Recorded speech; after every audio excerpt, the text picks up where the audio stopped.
Assalamu alaikum everyone. Welcome to today's interactive discussion session. যদিও এটা lecture 8 কিন্তু আজকের ক্লাসে আসলে ওইভাবে লেকচার আমরা শুনবো না।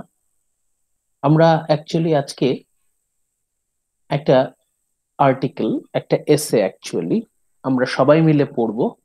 পড়ে এই আর্টিকেল গুলো থেকে আমাদের দরকারি কিছু তথ্য, কিছু ইনফরমেশন আমরা কালেক্ট করব। কোন এসেটা পড়বো আমরা? আমরা জানি যে এতদিন আমরা হোমারের ইলিয়াড পড়লাম। এই হোমার ইলিয়াডটা লিখেছিলেন আজকের থেকে 2800 বছর, প্রায় 2800 বছর আগে ইলিয়াডটা তৈরি হয়েছিল। আসলে হোমার তো লিখে যেতে পারেননি, হোমার তো লিখতে জানতেন না। হোমার আর একই সাথে উনি ছিলেন অন্ধ, ব্লাইন্ড, আর প্রথাগত শিক্ষায় উনি ওইরকম শিক্ষিত ছিলেন না। উনি মুখে মুখে বলতেন। এই ইলিয়াডের গল্প মুখে মুখে মানুষ মুখস্থ করে করে করে করে এই 2800 বছর পার হয়ে গেছে। হোমারের সৃষ্টি ইলিয়াড, তার বয়স 2800 বছর। এই গল্পটাকে ইংরেজি ভাষায় অনেকেই ট্রান্সলেট করেছেন। এর মধ্যে আমরা সিলেক্ট করেছি the translation of E V Rieu. E V Rieu ওনার যে ট্রান্সলেশন, এই ট্রান্সলেশন বছর আগে, ইন 1950। এই 1950 সালে ইভি রিউ যখন হোমারের ইলিয়াডের ট্রান্সলেশন প্রকাশ করেন, তখন এর সাথে উনি একটা ইন্ট্রোডাকশন দিয়েছিলেন। এই ইন্ট্রোডাকশনটা আমাদের জন্য খুবই জরুরি। অনেক কিছু শেখার আছে এখানে, অনেক কিছু বোঝার আছে। আমরা এই ইন্ট্রোডাকশনটা সবাই মিলে পড়বো, একটু একটু পার্ট করে আমরা ভাগাভাগি করে সবাই পড়বো। পড়ে যে কাজটা করব, এখান থেকে আমরা বুলেট পয়েন্ট গুলো বের করব, যেগুলো আমাদের পরবর্তীতে অ্যাসাইনমেন্ট লিখতে বা অ্যান্সার লিখতে, প্রেজেন্টেশন দিতে হেল্প করবে। এখান থেকে আমরা অনেক কিছু গুরুত্বপূর্ণ তথ্য আমরা পেয়ে যাব। একই সাথে আমাদের যে এতদিন লেকচার 1 থেকে 7 আমাদের অনেকগুলো লেসন, অনেকগুলো আইডিয়া আমরা আবার রিভাইজ করব একই সাথে। এই ইন্ট্রোডাকশনটা আমরা 2 ক্লাস ধরে পড়বো, ধীরে ধীরে 2 ক্লাস ধরে পড়বো। আজকে কিছু পড়বো, আজকে আমরা কিছু পড়বো প্রায় অর্ধেকের মতো, আর বাকিটা আমরা পড়বো হচ্ছে আমাদের পরবর্তী ক্লাসে। আজকের আমাদের ক্লাসের হচ্ছে লেকচার বেস না, এটা হচ্ছে ইন্টারঅ্যাক্টিভ হবে। আমরা আলোচনা করব, আমরা আমাদের কমেন্ট দেব, এবং একই সাথে আগের যে আলোচনাগুলো, আগের আমাদের যে আন্ডারস্ট্যান্ডিং, ওটা আমরা আজকে ক্লিয়ার করব। যদি আপনাদের কোনো কোয়েশ্চেন থাকে, কোয়েশ্চেন গুলো আমরা ডিটেইলস আলোচনা করব আজকে। সেই জন্যই আর কি বলা ছিল যে অ্যাটেন্ডেন্স ইজ ম্যান্ডেটরি।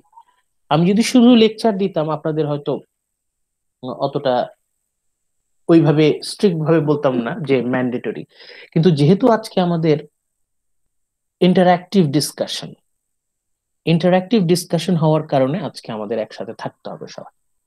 আমরা সবাই সবাইকে হেল্প করব, আমরা রিডিং পড়ব এবং ইনফরমেশন গুলো কালেক্ট করব। আচ্ছা, আপনাদের দেখিয়ে দিচ্ছি কিভাবে আমরা করছি। প্রথমে আপনাদেরকে একটু দেখিয়ে দিচ্ছি কিভাবে। আপনারা অবশ্যই কাগজ কলম হাতে রাখেন, কাগজ কলম হাতে রাখলে আপনাদের জন্য সুবিধা হবে। আমরা যেটা ট্রাই করি সেটা হচ্ছে, আচ্ছা আপনারা দেখেন তো কোন কতটুকু বড় করা যায় হাইস্ট। যেমন এখানে 150 আছে, আমি যদি 160 করি, এটা কি বেশি বড় হয়ে যাবে? আর একটু করা যায়, 180।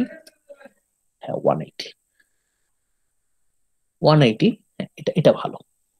মোটামুটি এখন আমরা পড়তে পারবো। সো আমরা শুরু করছি, অন্যরা আস্তে আস্তে, আমরা আস্তে আস্তে শুরু করি। Introduction to the 1950 addition. 1950 সালে আমাদের যিনি ট্রান্সলেটর, হোমারের ইলিয়াড যিনি ট্রান্সলেট করেছেন, যার ট্রান্সলেশন আমরা এতদিন ধরে পড়লাম, সেই ইভিরিউ, উনি ওই ট্রান্সলেট এডিশনে উনি একটি ইন্ট্রোডাকশন লিখেছিলেন। আমি প্রথমে এই প্যারাগ্রাফটা পড়ছি। দেখেন আমি কিভাবে পড়ি। আমি যেভাবে পড়বো আপনারা চেষ্টা করবেন অনেকটা সেইভাবে, বা কাছাকাছি যতটুকু পারা যায়। আমাদের মূল উদ্দেশ্য হচ্ছে পড়ে আমরা ইনফরমেশন গুলো গ্যাদার করব। ওকে।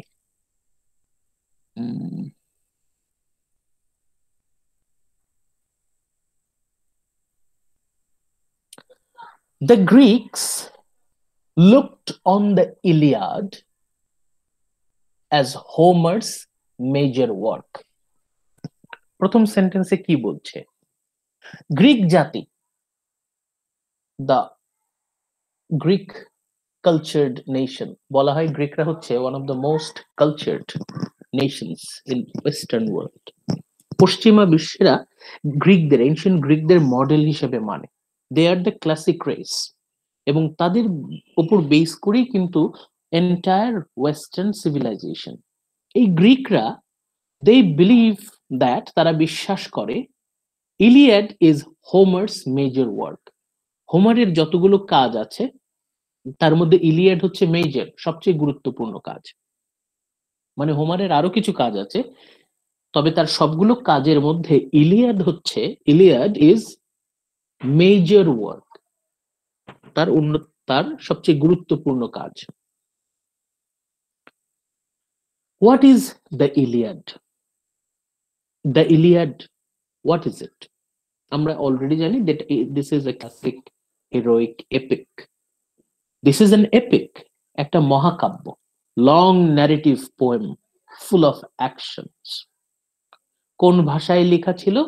In ancient Greek language. Ancient Greek ল্যাঙ্গুয়েজে লেখা ছিল। এই দি ইলিয়াড, এই এপিক মহাকাব্য, এই মহাকাব্যের বিষয়বস্তু কি?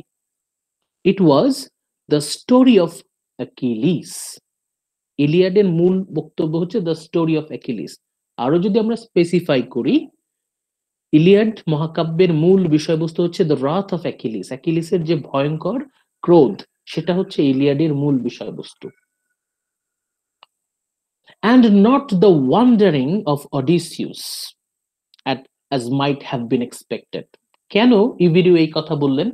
কারণ ইভিরিউ যখন ট্রান্সলেশনটা করছেন তখন হোমারের সবচেয়ে জনপ্রিয় এপিক ছিল অডিসি। হোমারের সবচেয়ে জনপ্রিয় প্রচলিত পপুলার এপিক হচ্ছে অডিসি। কিন্তু এই জনপ্রিয় অডিসি তার জীবনের শ্রেষ্ঠ কাজ নয়, বরং তার জীবনের শ্রেষ্ঠ কাজ হচ্ছে দ্য ইলিয়াড। ইলিয়াডের বিষয়বস্তু হচ্ছে দ্য স্টোরি অফ অ্যাকিলিস। অ্যাকিলিসকে কেন্দ্র করে এই মহাকাব্যটা লেখা ছিল। দ্য ওয়ান্ডারিং অফ অডিসিউস, এটা আমাদের টেক্সটে নাই। অডিসি, এটা হয়তো আপনারা অনেকেই আপনাদের হাই স্কুল লেভেলে হয়তো এই সম্পর্কে পড়ে থাকতে পারেন, আপনাদের থাকতে পারে সিলেবাস। অডিসিউস এটা খুব বেশি নাই। অডিসির পরিবর্তে ইলিয়াডকেই বেশি পাঠ্য হিসেবে ব্যবহার হয়। তবে অডিসিউসের যে ভ্রমণ কাহিনী অডিসি, এটা একটা বিখ্যাত epic that Alexander the Great took with him as a bedside book on his adventure campaign. Alexander the Great, উনি যেখানেই যেতেন সাথে করে অডিসিউসের যে গল্প অডিসি, এটা সাথে করে থাকতো। মানে হোমারের অডিসি এটা আলেকজান্ডারের খুব প্রিয় ছিল, এটা উনি সাথে করে নিয়ে ঘুরতেন। এত বিখ্যাত, এত পপুলার এপিক হওয়া সত্ত্বেও অডিসি হোমারের মেজর ওয়ার্ক না, বরং হোমারের মেজর ওয়ার্ক হচ্ছে ইলিয়াড। এরপর ইভিরিউ বলছেন, I myself used not to accept this verdict. কোনটা? উনি কি মেনে নিতে পারছেন না? উনি বলছেন I myself used not to accept this verdict. উনি এই মতামতটা গ্রহণ করতে পারছেন না, উনি এটা মেনে নিতে পারছেন না। তো উনি কি মেনে নিতে পারছেন না? The Iliad is Homer's major work. এটা উনি ইভিরিউ প্রথমে মেনে নিতে পারেননি। And I felt that many modern readers would agree with me. এবং ইভিরিউ এর ধারণা বেশিরভাগ আধুনিক পাঠক যারা সাহিত্য অনুরাগী তারা বেশিরভাগই হচ্ছে হোমারের শ্রেষ্ঠ কাজ, এবং ইভিরিউ এটা প্রথম দিকে তাই মনে করতেন। It was therefore with some trepidation. Trepidation মানে হচ্ছে ভয় ভয়ে, মানে একটু দ্বিধার সাথে, একটু ভয়ে ভয়ে I bade farewell to the Odyssey. পরবর্তীতে উনি ভাবলেন যে দেখি তো ইলিয়াডের বিষয়বস্তু কি। ইভিরিউ এর খুব পছন্দের ছিল অডিসি। অডিসি তার হোমারের সবচেয়ে জনপ্রিয় এপিক অডিসি। অডিসি পড়াটা বাদ দিয়ে ইভিরিউ braced himself for the task of translating the Iliad. উনি ইলিয়াড ট্রান্সলেশন করা শুরু করলেন। অলরেডি তার মানে অডিসিও এভিরিও অলরেডি ট্রান্সলেট করে ফেলেছেন, এবং সেটার ভিত্তিতে উনি ভেবেছিলেন অডিসি মনে হয় হোমারের জীবনের শ্রেষ্ঠ কাজ। কিন্তু পরবর্তীতে যেহেতু গ্রিকরা বলছে, গ্রিক জাতি তাদেরই লিটারেচার বলছে যে ওদের শ্রেষ্ঠ লিটারেচার হচ্ছে হোমারের ইলিয়াড, তাহলে ঘটনা তো নিশ্চয়ই কিছু একটা আছে। অতএব ইভেরিউ সেই চ্যালেঞ্জটা নিলেন। হি ব্রেসড হিমসেলফ। ব্রেসড কখন শব্দটা ইউজ হয়? যখন সামনে বড় সড়ো বিশাল কোনো একটা ধামাকেদার একদম বাম্পি একটা রাইড থাকে, ধরেন রাস্তা খুব উঁচু নিচু, তখন আমরা বলি ব্রেস ইউর সেলফ, নইলে আপনি ছিটকে পড়ে যাবেন, ব্যথা পাবেন। Based oneself means preparing for a challenging journey. ইভিরিউ যখন ট্রান্সলেশনটা শুরু, ইলিয়াডকে ট্রান্সলেট করা সত্যি একটা চ্যালেঞ্জিং কাজ, which I had not read through as a whole for 12 years. উনি 12 বছর ধরে, 12 বছর আগে পড়েছিলেন হালকা পড়া যেটাকে বলে, এক্সটেন্সিভ রিডিং, অতটা গুরুত্ব দিয়ে পড়েননি। 12 বছর পরে এসে উনি গুরুত্ব দিয়ে পড়ছেন এবং ট্রান্সলেট করছেন। After 12 years, Iviriu is going. He soon began to have very different feelings. যখনই উনি ট্রান্সলেশন শুরু করলেন, সাথে সাথে উনি টের পেলেন যে গ্রিকরা যা বলেছে ঠিকই বলেছে। আসলেই Iliad is an outstanding work, এবং নিঃসন্দেহে হোমারের জীবনের শ্রেষ্ঠ অর্জন হচ্ছে the Iliad. Now that I have finished the work, পুরো ইলিয়াড ট্রান্সলেশন করার পর ইভিরিউ বলছেন, আই এম কমপ্লিটলি রিঅ্যাশোর্ড, আমি এখন পুরোপুরি নিশ্চিত। কোন বিষয় নিশ্চিত? দ্য গ্রিকস ওয়ার রাইট, গ্রিকরা যা বলেছে ঠিক বলেছে। গ্রিকদের সাথে সম্মত না হয়ে উপায় নেই। সত্যি হোমারের Iliad, this is an admiring outstanding piece of literary art, অসাধারণ। এই জায়গায় ইভিরিউ আমাদেরকে মানে একদম উনি একদম নিশ্চিত হয়ে বলছেন যে this is obviously a classic, যেটা আমাদের লেকচার 1-এ কিন্তু আমাদের টার্গেট ছিল। লেকচার 1-এ আমাদের ফোকাস ছিল প্রমাণ করা, to establish Homer's Iliad as a classic epic. এখানে শুরুতেই ইভিরিউ কিন্তু আমাদেরকে বলছেন যে উনি ট্রান্সলেশন করতে গিয়ে টের পেয়েছেন যে this is actually Homer's major work and this is actually a recognized and established piece of art, এবং এটা কখনো পুরাতন হবে না। It has gained timeless quality, a timeless, recognized, established literary work of art. অসাধারণ। তাহলে এখান থেকে আমরা কি ইনফরমেশন পেলাম? ইলিয়াড হচ্ছে হোমারের জীবনের সর্বশ্রেষ্ঠ কাজ। এখানে আমরা স্টোরি অফ অ্যাকিলিস জানতে পারি, অডিসির থেকেও এটা বেশি গুরুত্বপূর্ণ। এবং ইভিরিউ বলছেন ট্রান্সলেশন করতে গিয়ে উনি টের পেয়েছেন যে সত্যি হোমারের ইলিয়াড হোমারের জীবনের শ্রেষ্ঠ কাজ, এবং এটাকে নিঃসন্দেহে লিটারেরি ফিল্ডে ক্লাসিক বলে আখ্যায়িত করা যায়। এখন নেক্সট পার্টে রিডিং পড়বেন কে? আমরা এরকম আলোচনার মধ্য দিয়ে যাব আজকে। স্যার আসসালামু আলাইকুম। ওয়ালাইকুম আসসালাম। ওকে, প্রথমে পড়বেন হচ্ছে থেকে আসি আজকে।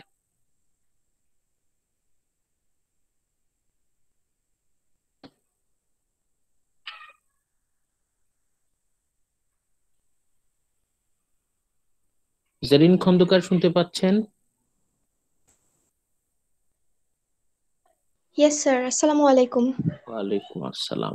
দেখেন আপনার সামনে একটা স্লাইড আছে, এই স্লাইডে আমি হাইলাইট করছি, হাইলাইট যতটুকু করছি ততটুকু আপনি মন দিয়ে পড়বেন, পড়ে আমাদের সাথে এই লাইনগুলোর মূল বক্তব্য, বেসিক ইনফরমেশন গুলো শেয়ার করবেন।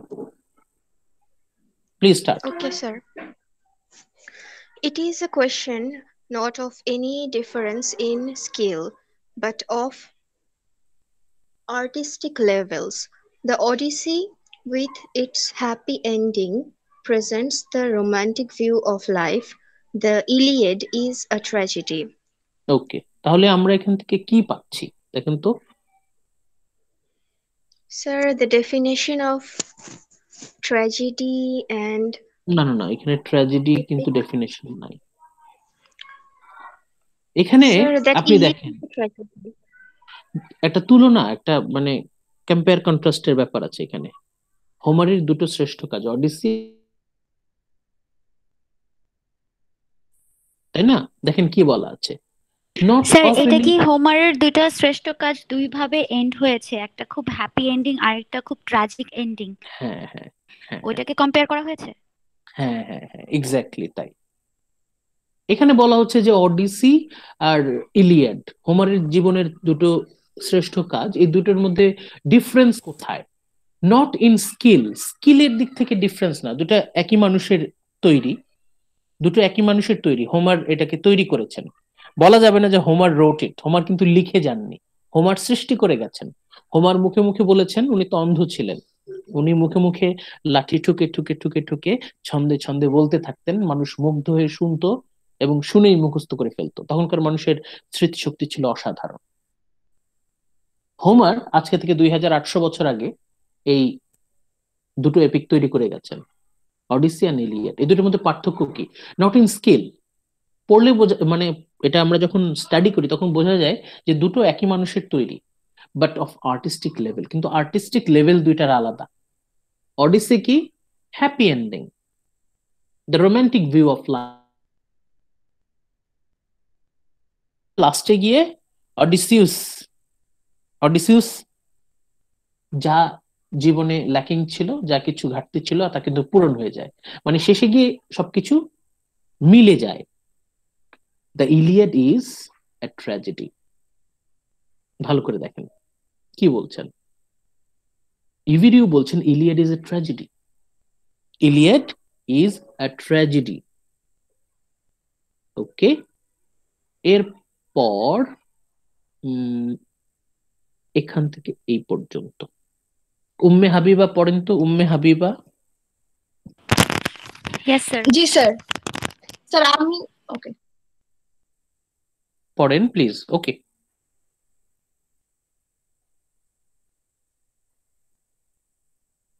দেখতে পাচ্ছেন না? স্যার আমি পড়ি। Okay please. To paint the Odyssean picture convincing, just and beautiful as it is, Homer took his easel to the lower slopes of Mount Olympus, Olympus. Olympus, which are pleasant, green, and wooded. It was a good spot for the muses certainly come down and play there. Thank you. যখনই Homer অডিসির ছবি আমাদের সামনে তুলে ধরছেন তখন উনি উনার ইজেল, যারা পেইন্ট করেন, যারা ছবি আঁকেন তারা জানেন ইজেল মানে কি। ইজেল হচ্ছে যে কাঠের ফ্রেমটার উপর রেখে ছবিটা পেইন্ট করা হয়, দ্য ফ্রেম। পেইন্ট করা হয়, হ্যাঁ। হোমার তার ইজেলটা নিয়ে কোথায় গেছেন? To the lower slope of Mount Olympus, একটা পর্বতের নিচের অংশ, lower slope, which are pleasant, জায়গাটা সুন্দর।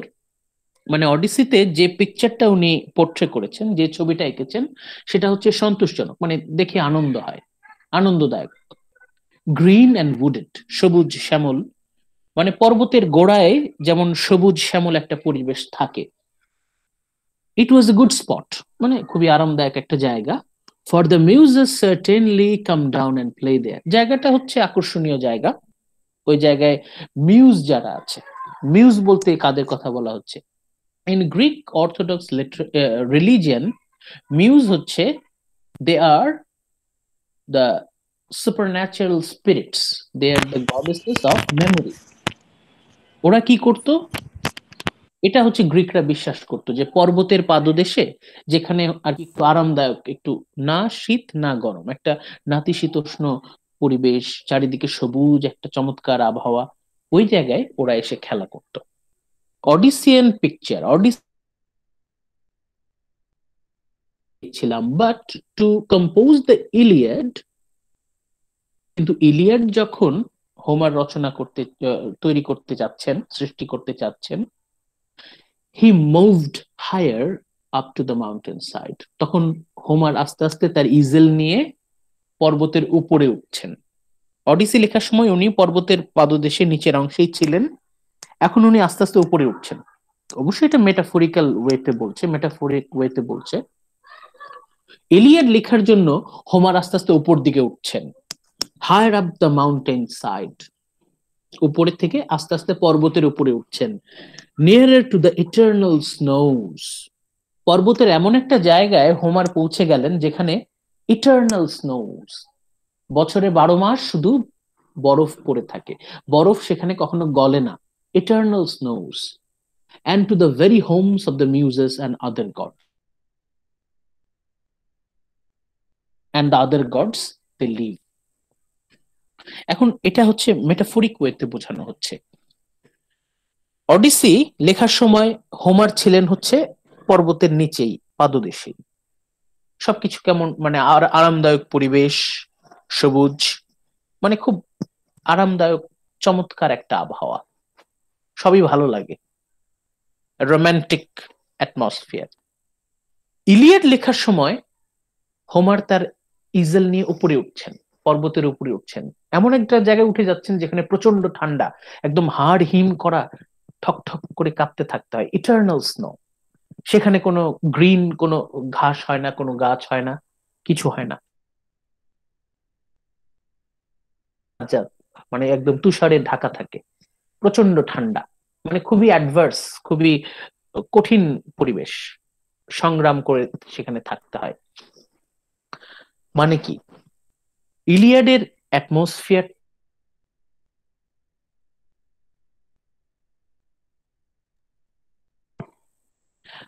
এমনকি পর্বতে আপনি যত উপরে উঠবেন তত কিন্তু আশেপাশের দৃশ্যগুলো পরিষ্কার হয়। আপনি যখন নিচে থাকবেন তখন কিন্তু বেশি দূর দেখতে পারবেন না, কিন্তু যখন আপনি পর্বতে উঠতে থাকবেন, যখন আপনি যেখানে সারা বছর বরফ পড়ে থাকে সেখানে উঠতে পারবেন, তখন দেখবেন বহুদূর পর্যন্ত দেখা যাচ্ছে। আপনার যে দৃষ্টির সীমানা সেটা বাড়বে, মানে কি আপনার নলেজ বাড়বে, জীবন সম্পর্কে আপনার জ্ঞান বাড়বে। এই কথাটাই আমরা তারপরেই দেখতে পাবো। আমি হাইলাইট করছি। একরাম পড়েন তো, একরাম, একরাম। স্যার ইকরাম ভাইয়া ইনবক্সে মেসেজ করেছে, due to his family problem he would not be able to join today's class. আচ্ছা, তাহলে আপনি আপনি একটু কাইন্ডলি একটু পড়েন না, আপনিই পড়েন। Okay, sir. From there, he had a different and a clear view of the same landscape. Some of the mists had dissolved, the sun beat uh, পিটিলেসলি pitilessly on the snow, and a number of new things, many of them very terrible and lovely, came into sight.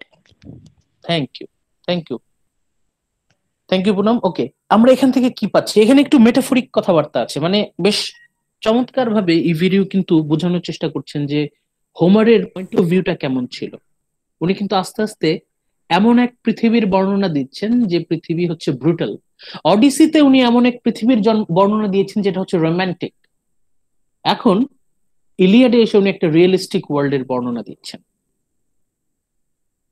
পর্বতে এমন একটা জায়গায় উনি উঠেছেন তার ইজেল নিয়ে ছবি আঁকার জন্য, যেখানে সারা বছর তুষার পড়ে থাকে, কিন্তু সেই উচ্চতায় ওঠার পর সেখান থেকে he had a different and a clearer view of the same landscape. উপরে ওঠে সাধারণ মানুষের যে লেভেল, সেই লেভেল থেকে উপরে ওঠে মানুষের জীবনটাকে উনি দেখতে চাচ্ছেন, ল্যান্ডস্কেপ। পরিস্থিতি উনি দেখতে চাচ্ছেন। Some of the mist has dissolve, এখন আর চারপাশে কোনো কুয়াশা নেই। জীবনে যখন কুয়াশা থাকে, মানে ফর এক্সাম্পল শীতের দিন, এখন কুয়াশা, কুয়াশা যত ঘন থাকে তত অস্পষ্ট হয়ে যায় চারপাশ, কিছু দেখা যায় না। যখন কুয়াশা উঠে যায়, পরিষ্কার হয়ে যায় চারপাশ, তখন কিন্তু আমরা দেখতে পাই। আমাদের জীবনে যখন কুয়াশা থাকে, হেয়ালি থাকে, আমরা আমাদের জীবনের পরিপূর্ণ ছবিটা খুঁজে পাই না। কিন্তু হোমার এমন একটা উচ্চতা থেকে মানুষের জীবনকে লক্ষ্য করছেন যেখানে আর কোনো কুয়াশা নাই, কোন রকম ছলনা হেয়ালি নাই, জীবন যেমন তেমনই উনি দেখতে পাচ্ছেন। Life as it is, harsh brutal real life, brutal realities, এখন আর কোনো স্যার কুয়াশা মানে নেই। চোখ খুলে গেছে আর কি। হ্যাঁ, চোখ খুলে যাচ্ছে, চোখের চোখে কোনো আর ভ্রম, কোনো ভুল কিছু দেখতে পাচ্ছেন না, কোনো ইলিউশন নাই। The sun beat pitilessly on the snow, বরফের উপর সূর্য মানে রোদে ঝলসে যাচ্ছে, এমনকি তুষারও রোদে ঝলসে যাচ্ছে। এখন এটা তো আমরা আসলে বুঝতে পারবো না। আমরা তো আমাদের বেশিরভাগই আমাদের যে তুষার, বরফের উপর যখন মানে সূর্যের আলো তীব্রভাবে, এই ঘটনাটা না ঘটে আপনি আসলে বুঝতে পারবেন না। যখন আপনার তুষার গলছে না, ঠিক আছে,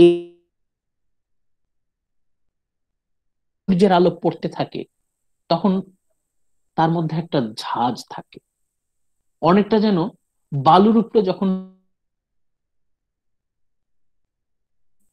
তুষারের উপর সূর্যের আলো পড়তে থাকে তখন আপনি দাঁড়িয়ে থাকতে পারবেন না, তার একটা তেজ থাকে। এটা হচ্ছে যারা বাইরে যান নাই তারা বুঝতে পারবেন না। এমনিতে তো আমাদের মানে একটা ফ্যান্টাসি কাজ করে, তাই না, যে তুষার পড়ছে, আমাদের তো এখানে কখনো বেশ, কিন্তু না, তুষার পড়লে কিন্তু সবসময় এটা আনন্দদায়ক অনুভূতি দেয় না।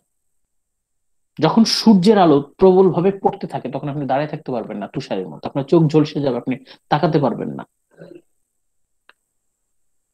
A number of new things, জীবন সম্পর্কে অনেক নতুন কিছু আমাদের চোখের সামনে ধরা পড়ছে। Many of them very terrible and lovely came into sight, জীবনের অনেক কিছু আমাদের চোখে পড়ছে যেগুলো টেরিবল, ভয়ঙ্কর, ভয়াবহ, আপনি সাধারণভাবে নিতে পারবেন না। বিশেষ করে আমরা লেকচার 5 এবং লেকচার 5-এ যখন আমরা পেট্রোক্লাসকে হারালাম, উই লস্ট পেট্রোক্লাস, তখন কিন্তু আমরা নিতে পারিনি, মানে খুবই কঠিন একটা, খুবই রোমহর্ষক, রক্তপাত এত ভয়ঙ্কর হতে পারে, গোর ব্লাডশেড, সবাইকে কচুকাটা করছিল, এটা কিন্তু সুস্থ মানুষের পক্ষে মেনে নেওয়া সম্ভব না।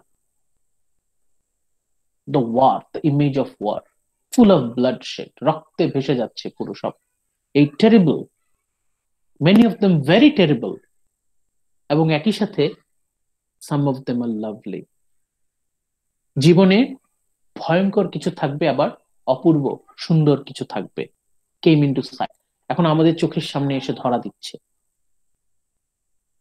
ওকে, তারপর কি বলছে, Homer himself became if possible even more human, Homer যেন আরো বেশি মানবিক হয়ে আমাদের সামনে ধরা দিচ্ছেন।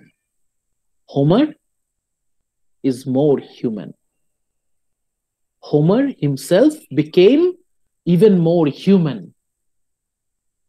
অডিসিতে হোমারকে যেমন অনেক বেশি আইডিয়ালিস্টিক মনে হচ্ছে, মানে জীবনের প্রতি উনি অনেক বেশি আদর্শবাদী, জীবনের পজিটিভ দিকগুলোকে উনি বেশি বেশি দেখিয়েছেন। কিন্তু আমরা যারা সাধারণ মানুষ, আমাদের কিন্তু সম্পূর্ণটা আইডিয়ালিস্টিক না, আমরা কিন্তু পুরোপুরি পজিটিভ কখনো হতে পারি না। It is not possible, it is not practically possible to remain always positive. দোষে গুণেই মানুষ, মানুষ মানেই আমি অল্পতে বিরক্ত হব, অল্পতে রাগ করব, হঠাৎ করে মাথা গরম করে কিছু একটা করে ফেলবো। হোমার এই মানুষের যে দুর্বলতাগুলো, উইকনেস, এটা কিন্তু দেখানোর চেষ্টা করছেন।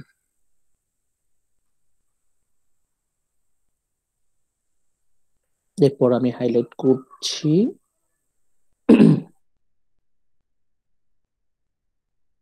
আছেন উম্বে হাবিবা মোমেতু, মোমেতু আছেন?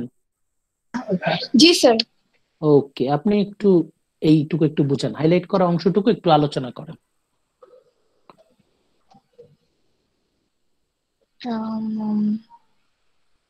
He had climbed high. Oh sir, এটা আপনি মাত্র বললেন যে আহ, পাহাড়ের অনেক উপরে উঠছে, উপরে উঠে প্রথমে আহ, একটা একটু রিডিং দিয়ে তারপর পড়েন। আচ্ছা। He had climbed high, he had faced and solved some of the ultimate enigmas. Oh, enigmas. Enigma মানে And- হচ্ছে রহস্য। রহস্য. And he could afford to smile both at the ant-like activities of man and the more inspiring awe-inspiring pageant and the gods. ওকে, একটু আমাদেরকে একটু যদি সংক্ষেপে একটু বলতে পারেন। স্যার, তিনি অনেক উঁচায় উঠছেন, উঠে তিনি আমাদের জীবনের যে সমস্যা এগুলা নিয়ে ভেবেছে এবং ওগুলা সলভের নিয়ে ফিলোসফারদের মতো চিন্তা করেছে, এবং ওটা চিন্তা করার সাথে সাথে পিঁপড়ার যে হার্ডওয়ার্কিং, হার্ডওয়ার্ক করলে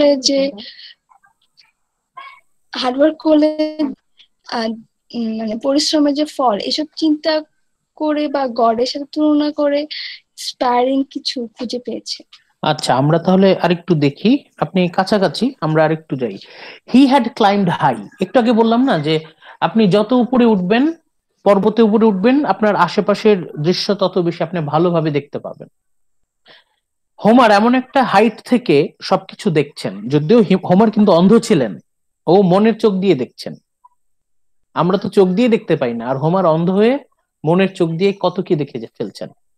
হোমার মেটাফরিক্যালি এমন এক উচ্চতায় উঠেছেন যেখান থেকে উনি সব দেখতে পাচ্ছেন। এখন আর উনার কোনো কুয়াশা, কোনো অস্পষ্টতা, কোনো মায়া তার সামনে কাজ করছে না। Nothing, no illusion.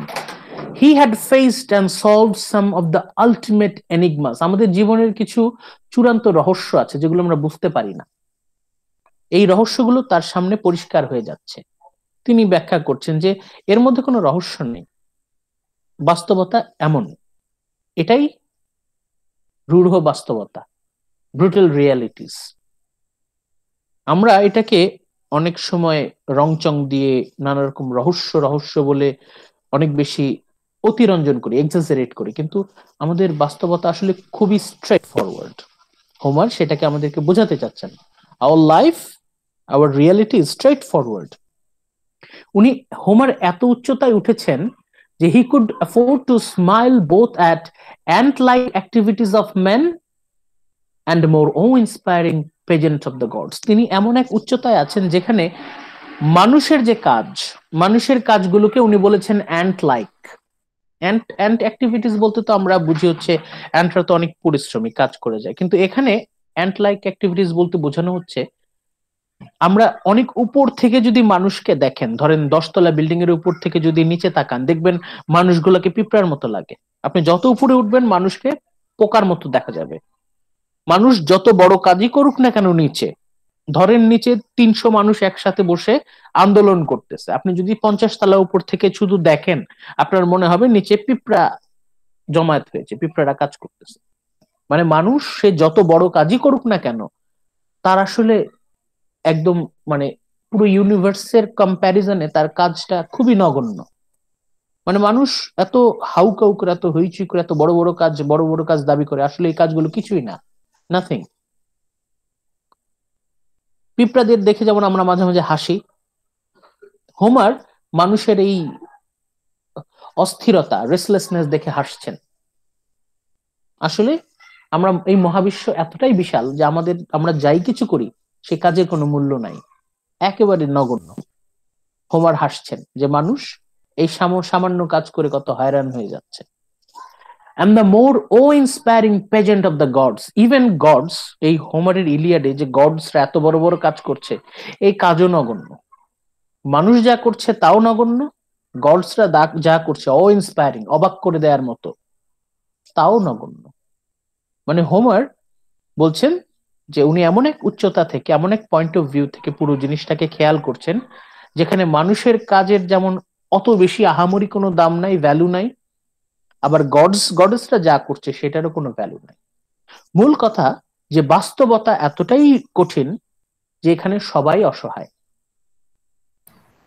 স্যার, তাহলে কি আমরা এটা বলতে পারি যে আমরা যারা সাধারণ মানুষ, হ্যাঁ, তাদের চোখ থাকতে তারা আমরা অন্ধ হয়ে আছি। আর হোমার অন্ধ ঠিক আছে, কিন্তু উনি যা দেখতেছে সেটা ইউজুয়াল মানুষ দেখতে পারতেছে না, এটা হচ্ছে সমস্যা। আমরা আর কি এতটা কাছে, আপনি যত কাছে যাবেন আপনার না, খুব ফ্র্যাগমেন্টেড একটা পিকচার। আপনি যদি পুরো ছবিটা দেখতে চান না, আপনাকে একটু দূরে যেতে হবে। আপনাকে একটু দূরে গেলে আপনি জিনিসটা ভালো মতো দেখতে পারবেন। আপনার ধরেন, স্যার আপনার সাপোজ আপনার রুম, আপনার যে ড্রয়িং রুমটার সাইজ হচ্ছে আপনার suppose 12 feet by 14 feet. Suppose আপনি 12 ফিট বাই 14 ফিট একটা রুমের জন্য আপনি যদি 78 ইঞ্চির একটা প্লাজমা টিভি কিনে আনেন, তাহলে দেখবেন আপনি যেখানেই টিভিটা রাখেন আপনি আসলে দেখতে পাচ্ছেন না, কারণ আপনি অনেক বেশি কাছে। আপনাকে সেই পিকচারটা পেতে হলে আপনাকে মিনিমাম 20 ফিট 30 ফিটের একটা বড় রুম নিতে হবে, তাহলে আপনি কিন্তু ভালোভাবে এনজয় করতে পারবেন। এর একটা সিম্পল এক্সাম্পল। আপনি যদি ভালো করে দেখতে চান আপনাকে একটু দূরে যেতে হবে। আপনি যে কোনো কিছু যদি ভালো করে বুঝতে চান আপনাকে একটু মেন্টাল ডিস্টেন্সে যেতে হবে। এটা একটা মেটাফোর আর কি। আপনি যদি ভালো করে দেখতে চান একটু দূরে যেতে হবে। হ্যাঁ বলেন। দেখো, এখানে যে মানে পিঁপড়ার মতো দেখা যায় এবং গডের যে কথাটা বলেছে, তাহলে কি গডরাও কি আমাদের দেখে মানে এই গবেষণাটা করে, মানে যেটা হোমার মানে পাহাড়ের উপরে যে চিন্তা ভাবনা করতেছে, মানে গডের কি এখানে কিছু বুঝেছে যে গডরা উপর থেকে মানুষের এইসব অ্যাক্টিভিটি বা বুঝে না, না, এটা নিয়ে এখানে কোনো ওইভাবে না। কনভারসেশন? এখানে গড বলতে উনি বুঝিয়েছেন যে যারা পাওয়ারফুল। গড বলতে উনি গড বুঝাচ্ছেন না। গড বলতে উনি বুঝাচ্ছেন যাদের ক্ষমতা সাধারণ মানুষের থেকে বেশি। যেমন আমাদের সমাজে কিছু কিছু মানুষ আছে যারা হচ্ছে সকল আইন কানুনের ঊর্ধ্বে। এদের হাতে এত ক্ষমতা যে সাধারণ আইন কানুন দিয়ে এদের আপনি কিছুই করতে পারবেন না। দে আর সো পাওয়ারফুল। মানুষের সাধারণ জীবন নিয়ে তারা ছিনিমিনি খেলে। গড বলতে উনি তাদেরকে বুঝাচ্ছেন, মেটাফরিক্যাল। হোমার উনি এমন এক পার্সপেক্টিভ থেকে সবকিছুকে বিচার বিশ্লেষণ করছেন যেখানে সবাই সমান, উঁচু নিচু, ধনী গরিব, অসহায় দুর্বল সবল, সবাই সমান। এবং যা কিছু হোক না কেন এসব আসলে not so significant at all, একেবারে খুবই নগণ্য কাজ।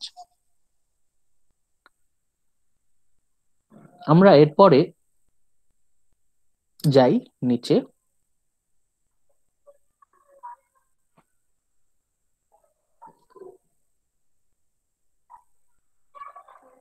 আমি করছি, সিলেক্ট করছি। হ্যাঁ, এখন কি পড়বেন?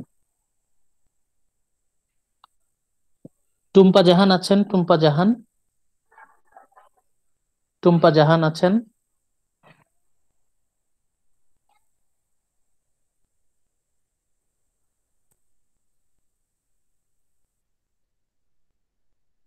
সুরভি আক্তার সুপ্তি কি আছেন? সুরভি আক্তার সুপ্তি?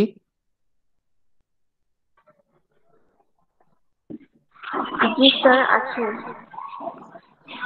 আপনি যেটুকু হাইলাইট করা আছে আপনার সামনে স্লাইডে, আপনি এটা একটু পড়েন।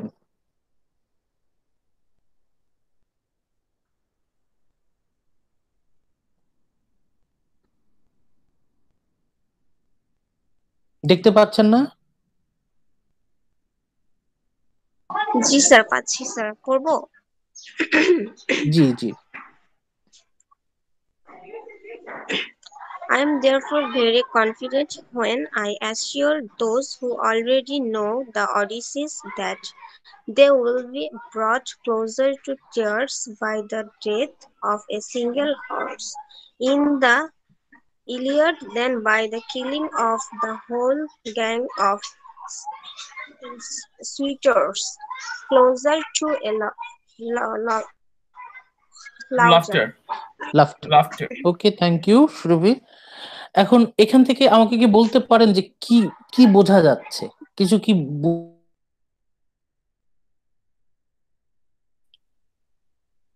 বলছে?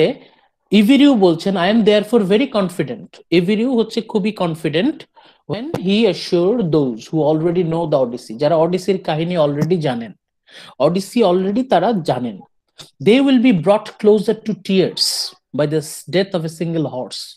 এই অডিসির ভক্তরাই যদি ইলিয়াড পড়তে বসেন, তাহলে ইলিয়াডে যখন একটা সিঙ্গেল হর্স, একটা ঘোড়া যখন মারা যাচ্ছে, আর ডেথ অফ এ সিঙ্গেল, এত বেশি ইমোশনাল ভাবে। স্যার আপনার কথা না মাঝে মাঝে একটু আটকে যায় আর কি। আচ্ছা আমি আবার বলছি, সমস্যা নেই। আচ্ছা আমি আবার বলছি, I am therefore very confident when I assure those who already know the Odyssey, যারা অডিসির ভক্ত, অলরেডি অডিসির কাহিনী জানে, they will be brought closer to tears, তাদের চোখে পানি চলে আসবে, by the death of a single horse in the Iliad. ইলিয়াডে একটা ঘোড়ার মৃত্যু, সাধারণ একটা ঘোড়ার মৃত্যু, এই ঘোড়াকে যখন দেখতে পাচ্ছে যে মারা যাচ্ছে, তখন পাঠকের চোখে পানি চলে আসবে। Then by the killing of the whole gang of suitors, মানে অডিসিতে দেখা যায় যে একসাথে যারা অডিসির ওয়াইফকে বিয়ে করতে আসে, বিয়ের প্রস্তাব দেয়, সেই সুইটারদেরকে একদম সবাইকে হত্যা করে ফেলে।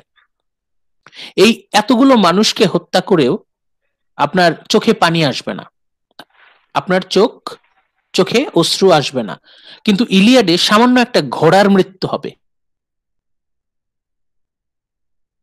will make you cry, আপনার চোখে পানি চলে আসবে। মানে অডিসি যেখানে এতগুলো মানুষের মৃত্যুকে খুবই মানে নিউট্রাল ওয়েতে আমাদের সামনে, গ্যাং অফ সুটার্স আর কিল্ড, কিন্তু ইলিয়াডটা এমন ভাবে লেখা যে তখন আপনি ইমোশনাল হয়ে যাবেন, আপনি অল্পতেই। হ্যাঁ বলেন। মানে স্যার ইলিয়াডে হচ্ছে মৃত্যুটাকে বেশ নির্মম ভাবে দেখানো হয়েছে অডিসিতে। হ্যাঁ, যে সামান্য একটা ঘোড়া মৃত্যুবরণ করছে, অথচ আপনি ইমোশনাল হয়ে যাবেন। মানে এখানে বাস্তবতা কতটা রুড, কতটা রুক্ষ। Closer to laughter and closer, if they follow Homer to the Olympian eminence from which he looks out onto the world. Homer যেভাবে অত উচ্চতা থেকে, এমন নিউট্রাল পয়েন্ট অফ ভিউ থেকে পুরো পৃথিবীর এই কাণ্ড কারখানা দেখছেন, এত উঁচু থেকে উনি দেখছেন, এত নিউট্রাল পয়েন্ট অফ ভিউ থেকে উনি সবকিছু দেখছেন, where tears and laughter cease to count. কি চমৎকার কথা! হোমার এমন এক পার্সপেক্টিভ থেকে পুরো ঘটনাটা দেখছেন, হোল কাহিনীটা। Tears and laughter cease to count, আপনি গুণে শেষ করতে পারবেন না। এত বেশি কান্না আর এত বেশি হাসি যে একটা সময় আপনি আর গোনার চেষ্টাই করবেন না। আর কত গুনবেন? মানে বাস্তবতা যেমন, বাস্তবতাকে এখন যদি আমি আপনাকে জিজ্ঞেস করি যে বাস্তবতা কি তাহলে কমেডি না ট্র্যাজেডি, তখন আপনি কি বলবেন? আপনি কিন্তু বলতে পারবেন না যে বাস্তবতা দুঃখের বা বাস্তবতা সুখের, বাস্তবতা হাসি বা কান্নার। এটা আসলে হাসি কান্নার ঊর্ধ্বে, beyond our laughter and tears. জীবনটা এতটাই বিশাল যে এটাকে আপনি এই হাসি কান্নার দাড়িপাল্লা দিয়ে মাপতে পারবেন না। This is beyond something. আচ্ছা, এখান থেকে আমরা কি পাচ্ছি? এখান থেকে আমরা পাচ্ছি খুবই গুরুত্বপূর্ণ একটা পয়েন্ট, যেটা আমরা লেকচার 1-এ আলোচনা করেছিলাম, picture of life, broad picture of human life, broad picture of human reality. বাস্তবতাকে এমন অসাধারণ ভাবে, এত নিখুঁত ভাবে, এত বিস্তারিত ভাবে হোমার ইলিয়াডে তুলে ধরেছেন যে এখানে আমরা মানুষের জীবনের পুরো ছবিটাকে দেখতে পাই। A broad comprehensive picture of human life. বাস্তবতাকে এমন উচ্চতা থেকে উনি দেখেছেন যেখানে হাসি কান্নার ঊর্ধ্বে, গুণে শেষ করতে পারবেন না, গোনাই বন্ধ করে দিবেন আপনি। Far beyond a comprehensive picture of life, জীবনটা এত বড় যে আপনি হাসি কান্নার দাড়িপাল্লা দিয়ে কখনোই মাপতে পারবেন না। এরপর এই ইন্ট্রোডাকশনে আমরা প্লট দেখতে পাচ্ছি। পুরো ইলিয়াডের কাহিনীটা এখানে সংক্ষেপে দেয়া আছে। ইলিয়াডের কাহিনীটা সংক্ষেপে দেয়া আছে, আমি একটু হাইলাইট করি। এই দ্য প্লট থেকে শুরু করে কাহিনীটা আছে, এই কাহিনীটা আপনারা পড়বেন। পড়তে পড়তে এই পেজ শেষ হয়ে, স্যার একটা কোশ্চেন ছিল, এইখানে আমি দেখলাম একটু আগে দেখলাম যে আগামেমননকে আপনার ওভারলর্ড বলা হয়েছে। ওভারলর্ডটা কি আপনার মানে সুপ্রিম কমান্ডার হিসেবে? আচ্ছা আচ্ছা আচ্ছা। হ্যাঁ হ্যাঁ, দেখেন এই যে এই অংশটা আছে না, এই the plot of the Iliad is simple. ইলিয়াডের প্লটটা খুব simple. King Agamemnon the imperial overlord of Greece, কাইয়া, এখান থেকে শুরু করে এই যে শেষে পরের পেজে বলা আছে এই যে Achilles relents end the Iliad শেষ হচ্ছে, Iliad ends with an uneasy truce for the funeral of Hector. হেক্টরের ফিউনারাল হবে, এই জন্য একটা আপাতত ক্ষণস্থায়ী শান্তি চুক্তি হলো। এইখানে গিয়ে আমাদের ইলিয়াডের কাহিনী শেষ হচ্ছে। এই পার্টটা খুবই সহজ, আপনারা পড়ে নেবেন। এই যে এই প্যারাগ্রাফটা একটা বড় প্যারাগ্রাফ, এটা বেশ কয়েকবার আলোচনা করে ফেলছি। এরপর এখান থেকে আমাদের আলোচনা।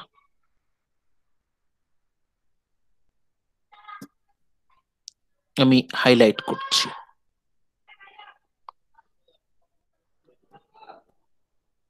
কে পড়বেন?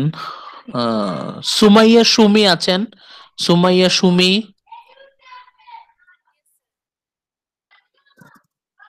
শুনতে পাচ্ছেন আমার কথা? আমি কিন্তু শুনতে পাচ্ছি না।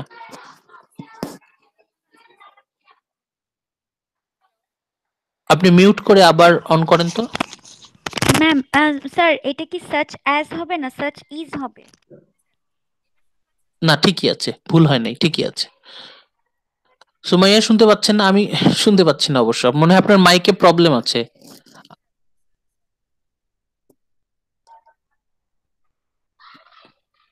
আচ্ছা, আপনি একটু পরে আবার আসবো তাহলে। রাহাত পড়বেন? রাহাত ইশতিয়াক, রাহাত একটু পড়েন। জি sir, sure sir. Such is the framework of the story, unlike those who describe the plot of a thriller on its dust cover. I have disclosed the end, and I have done this with no fear of spoiling the tale, in order to bring out the fact that the Iliad is a fine example of the Greek method of constructing a story. এইটুকু দেখেন, এইটুকুতে একটা interesting তথ্য আমরা পাচ্ছি, একটু আমাদের একটু বলবেন? দেখেন তো।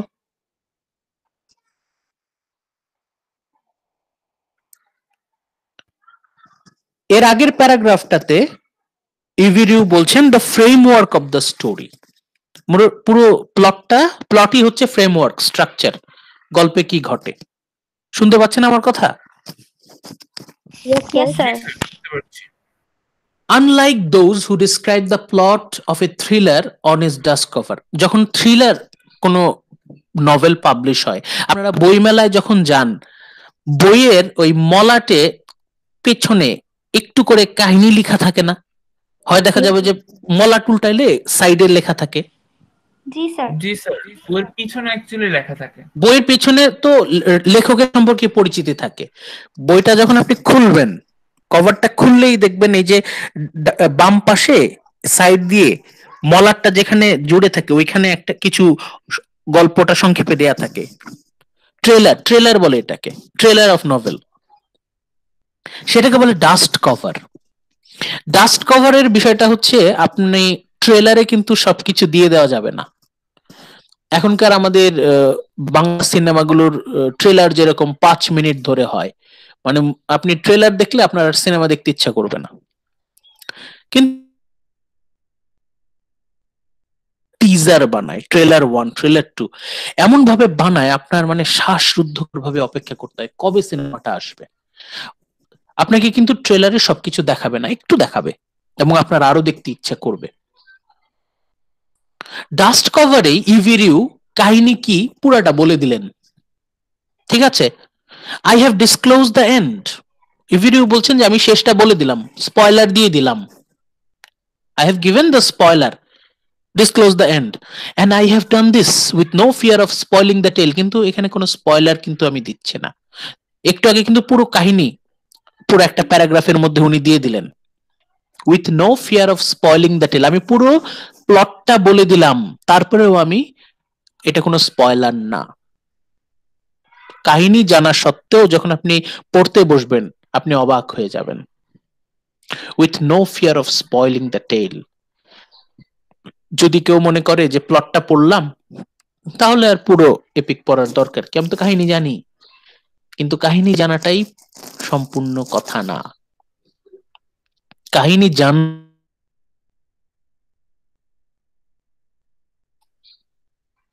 কেউ যদি জিস্টও জানে, পুরোটা কাহিনী যদি জানে, তারপরেও এটা this is not a spoiler, বরং এর ভেতরে আরো কিছু সাসপেন্স লুকানো আছে। In order to bring out the fact that the Iliad is a fine example of the Greek method of constructing a story, খুব ইম্পর্টেন্ট। এই জায়গা থেকে খুব জরুরি একটা টপিক শুরু হচ্ছে, Greek method of constructing a story, একটা classic Greek method of story construction. গ্রিকরা কিভাবে গল্প কাঠামো সাজাতো, ওদের একটা স্পেশাল ওয়ে অফ কনস্ট্রাকশন আছে, দ্য গ্রিক মেথড। এবং এটা গ্রিক বলতে এটা Homer, actually Homer's brain child.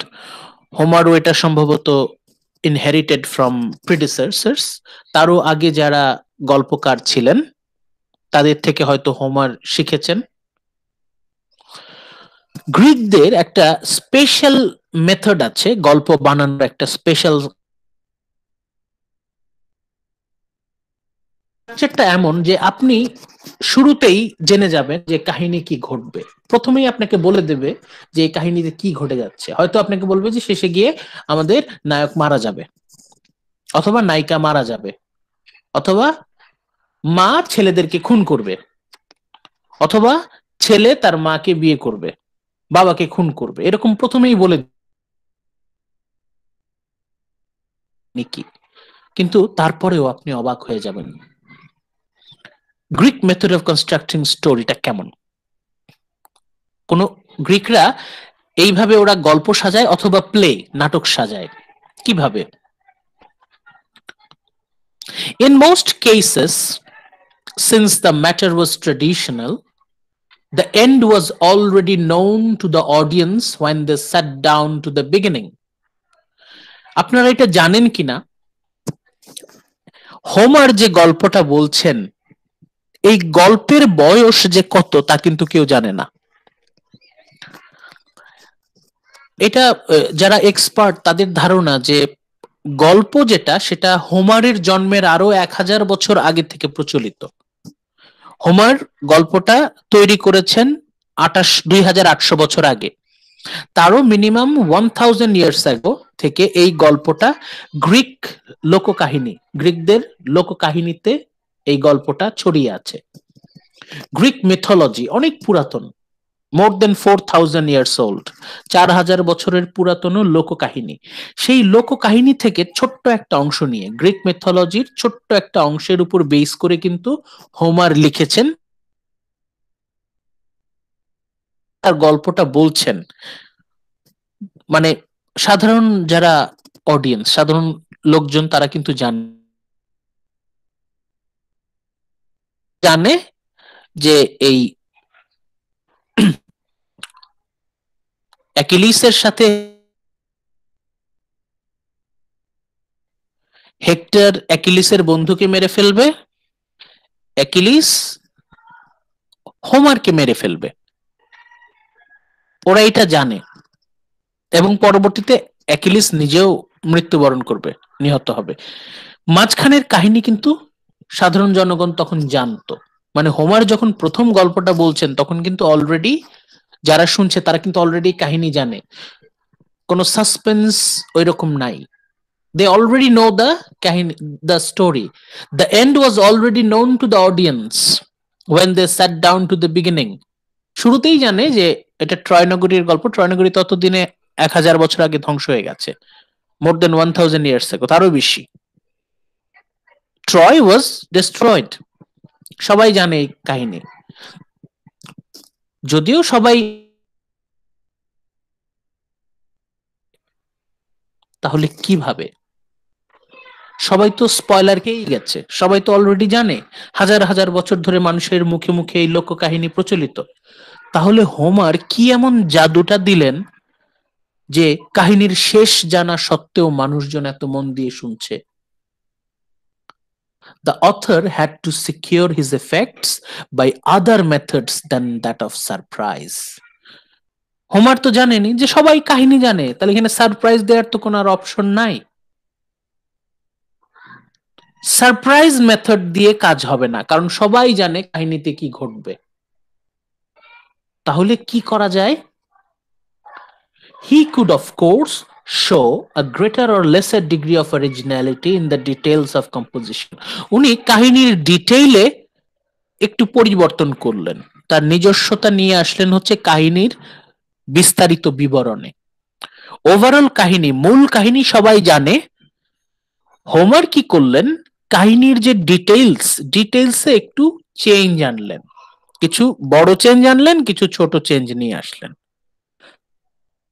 এন্ডিংটা একই, সেটাতে উনি হাত দিলেন না, কিন্তু মাঝামাঝি তিনি কিছু কিছু স্পেশাল ডিটেইল অ্যাড করলেন। এটা হচ্ছে গ্রিকদের স্টাইল। ওরা হচ্ছে দে বেসড অন দ্য এই কিংবদন্তি legend, based on the mythology, they construct their own story. Troy নগরীর গল্প, এই ট্রয় নগরীর গল্পের উপর ভিত্তি করে হোমার তার নিজের একটা গল্প তৈরি করছেন। হাজার হাজার বছর ধরে গ্রিকরা সবাই জানে যে ট্রয় নগরী ধ্বংস হয়ে গেছে, এবং ট্রয় নগরী ধ্বংস হওয়ার কারণও সবাই জানে। সবাই জানে যে হেলেনের কারণে ট্রয় নগরী ধ্বংস হয়ে গেছে। সবাই জানে যে শেষে হেক্টর মারা যাবে। সবাই জানে যে Achilles will destroy the whole family of Agamemnon. তারপরেও মানুষজন মন দিয়ে ধৈর্য ধরে হোমারের গল্প শুনতো, মুগ্ধ হয়ে শুনতো, মন্ত্রমুগ্ধের মতো সবাই শুনতো, এবং এমনই পছন্দ করত হোমারকে যে তারা শুনে শুনে মুখস্থ করে ফেলতো। এরপরে আমরা একটু নিচে আসি,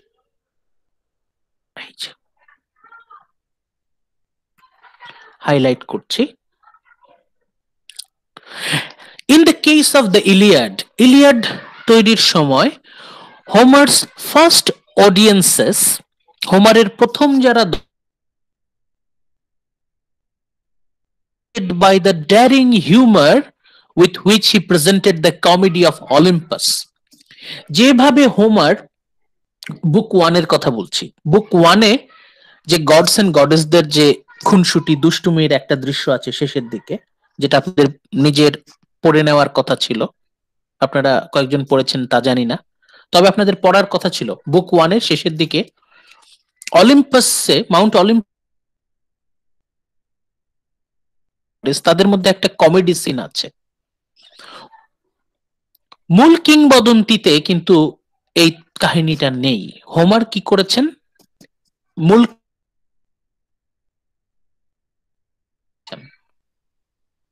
এবং যারা দর্শক তারা খুব আনন্দের সাথে ওই পার্টটা গ্রহণ করলো।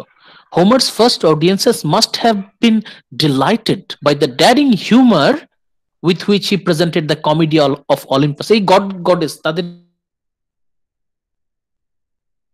প্রচন্ডভাবে আনন্দিত করে, এবং একই সাথে এখানে মেটাফরিক্যালি ওই কালচারের যারা super upper class, sophisticated class, তাদের যে লাইফস্টাইল, তাদের যে ডিসকোর্স, তাদের ওয়ে অফ লাইফস্টাইল, বিহেভিয়ার, এই জিনিসগুলো চমৎকার ভাবে হোমার নিয়ে আসলেন তার গল্পে। যদিও শুরুতে অ্যাবসার্ড মনে হয় যে গডস এন্ড গডেস, এটা কি সম্ভব, কিন্তু ওইভাবে চিন্তা করলে আপনি মজাটা পাবেন না।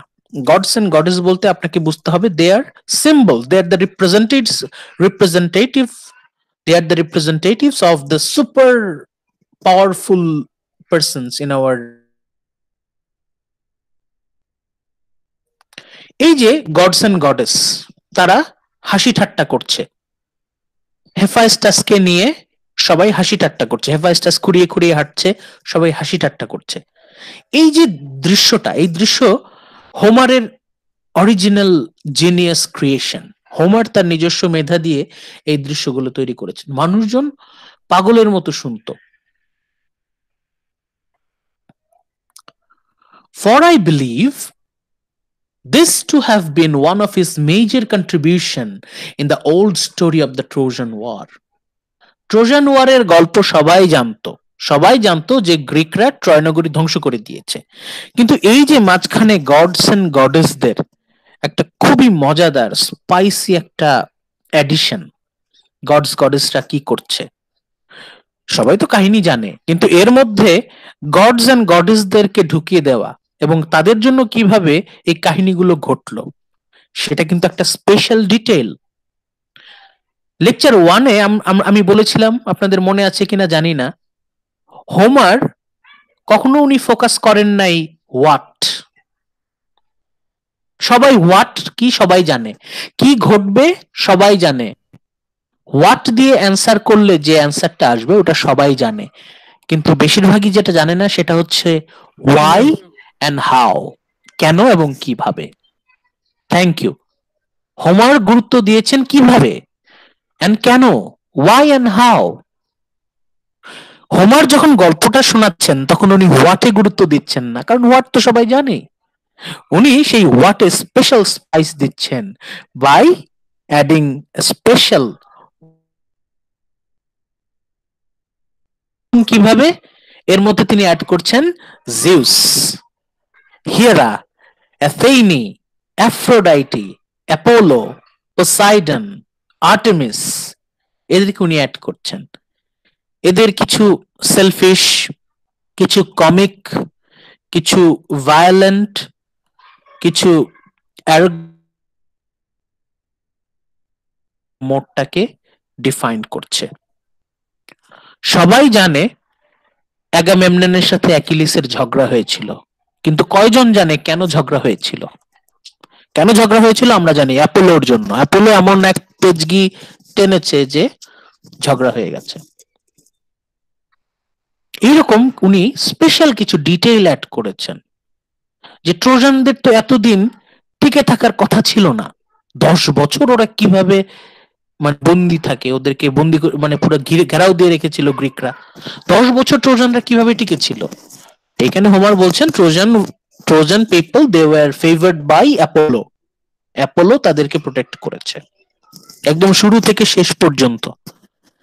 একদম শুরু থেকে যখন ক্রেসেইসকে উদ্ধারের প্রশ্ন আসে তখন থেকে, প্লেগ ছড়ানো থেকে শুরু করে একদম লাস্ট মোমেন্টে যখন সে হেক্টরকে ছেড়ে চলে যাচ্ছে ভিতরে, তখন পর্যন্ত অ্যাপোলো কিন্তু পুরোটা জুড়ে ছিল। অ্যাপোলো কিন্তু অনেক বেশি আর্ডেন্ট সাপোর্টার, এবং হোমার দেখিয়েছেন যে অ্যাপোলো ছিলেন বলেই ট্রোজানরা এতদিন লড়াই করতে পেরেছে। তাহলে হোমার গুরুত্ব দিয়েছেন ওয়াই অ্যান্ড হাউ, স্পেশাল ডিটেইলসে। এই জন্য সাধারণ মানুষ সব জানে, they know what but they don't know why and how. ওই ওয়াই অ্যান্ড হাউতে হোমার কিন্তু গুরুত্ব দিচ্ছেন এবং সবাই অনেক মজা পাচ্ছে, কারণ তারা অলরেডি জানে কাহিনী, তারা রিলেট করতে পারছে, দে আর এনজয়িং ইট মাচ। ওকে, আমরা এখন নেক্সট পার্টটা এখন কি পড়বেন?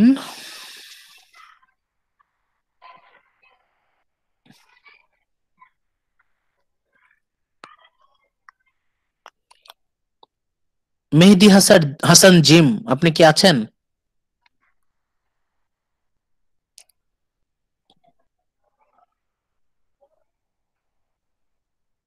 মেহেদি হাসান জিম, আপনার কি মাইক কাজ করছে না?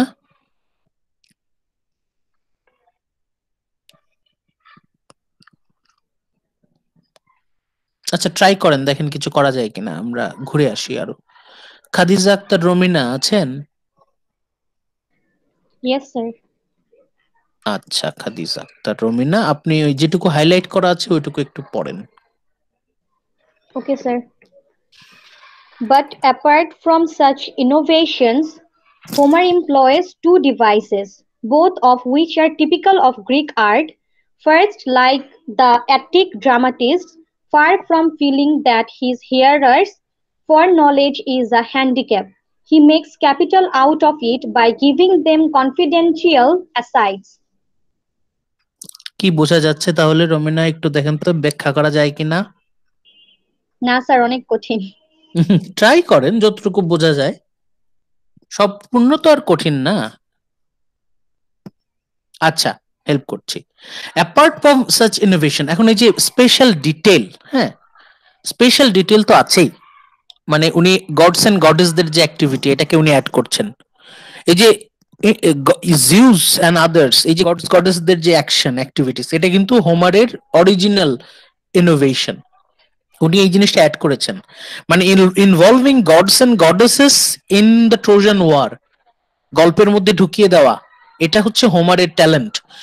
এটা ছাড়াও apart from employing heavenly interaction, heavenly intervention, Homer employs two devices, উনি আরো দুটো অস্ত্র ব্যবহার করলেন, both of which are typical to Greek art, এটা হচ্ছে গ্রিকরা ব্যবহার করতো তাদের লিটারেচারে। First, like Attic dramatist, Attic dramatist হচ্ছে এরা গ্রিক কালচারের এক স্পেশাল ড্রামাটিস্ট, এরা এরা এদের নিয়ে আমরা পরে আলোচনা করব। তারা কি করেছে, far from feeling that hearers foreknowledge is handicap. এখন আপনি বলতে পারেন যে আমি একটা গল্প বলবো, এখন দর্শকরা সবাই জানে কাহিনীর শেষে কি হয়, তাহলে কি বলবো আর। তাহলে হিয়ারার্স যারা লিসেনার অডিয়েন্স, তাদের হচ্ছে ব্যাকগ্রাউন্ড নলেজ, এটাকে হ্যান্ডিক্যাপ মনে করলে হবে না, এটাকে দুর্বলতা, এটাকে ঝামেলা মনে করলে হবে না, বরং এই ফোর নলেজটাকে ব্যবহার করতে হবে। দর্শকরা তো অলরেডি এন্ডিংটা জানে, বরং এইটাকে ইউজ করতে হবে, ইউটিলাইজ করতে হবে properly. Far from feeling that hearers foreknowledge is a handicap, দর্শকরা ব্যাকগ্রাউন্ড জানে, শেষে কি হবে তাও জানে, এটাকে উনি দুর্বলতা না মনে করে এটাকে সবলতা, এটাকে স্ট্রেংথে, উইকনেসকে উনি স্ট্রেংথে পরিণত করছেন। He makes capital out of it by giving them confidential asides. কিভাবে? দর্শকরা সবাই জানে যে অ্যাকিলিসের সাথে অ্যাগামেমননের তুমুল ঝগড়া হয়, কিন্তু দর্শকরা কি জানে কেন ঝগড়া হয়েছিল? অ্যাকিলিসের No, sir. আর্মার ধার নিয়ে তারা যুদ্ধে যায়, কিন্তু দর্শকরা তো জানে না কেন গিয়েছিল, হোয়াট ওয়াজ দ্য রিজন। মানে কনফিডেন্সিয়াল অ্যাসাইডস। হোমার সবাইকে বলছেন যে আপনারা তো এটা জানেন, আপনারা তো জানেন হেক্টরের মৃত্যু হয় অ্যাকিলিসের হাতে, কিন্তু আপনি কি জানেন এটার ডিটেইলস? এই যে গিভিং কনফিডেন্সিয়াল অ্যাসাইডস, কিছু স্পেশাল ডিটেইলস দেয়া, এটা হোমার, এটা আসলে গ্রিক স্টাইল।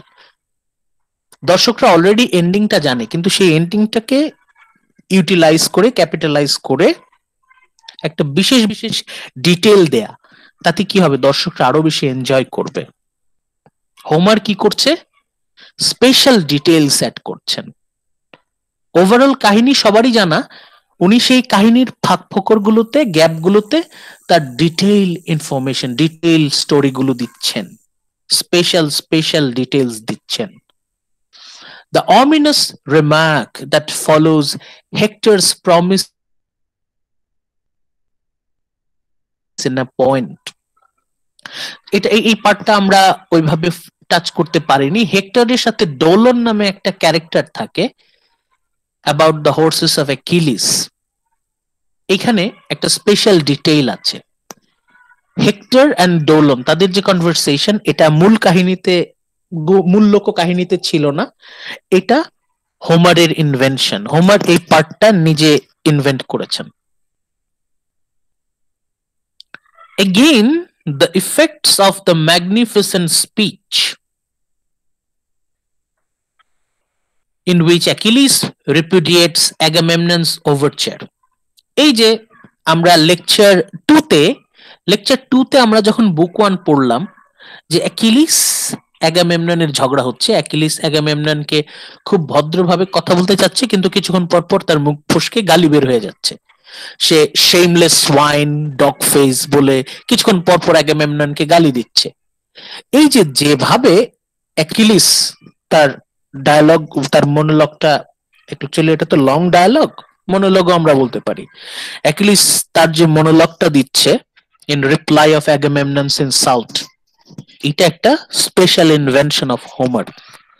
সবাই তো জানে যে অ্যাকিলিস আর অ্যাগামেমননের ঝগড়া হয়েছিল, কিন্তু তাদের ঝগড়াটা কিভাবে হয়েছিল, হাউ অ্যাকিলিস অ্যাগামেমনন তাদের কথা কাটাকাটি কিভাবে হচ্ছে, সবাই জানে ঝগড়া হয়েছে, কিন্তু ঝগড়াটা কিভাবে হয়েছে, হাউ দ্য কোয়ারেল হ্যাপেন্ড, এটা ডিটেইলে প্রেজেন্ট করছেন হেক্টর, এবং এটা সবাই মজা পাচ্ছে। দর্শকরা সবাই জানে যে অ্যাকিলিসের সাথে অ্যাগামেমননের ঝগড়া হবে, কিন্তু ঝগড়ার প্রক্রিয়াটা একদম ডিটেইলে ফুটিয়ে তুলছেন হোমার।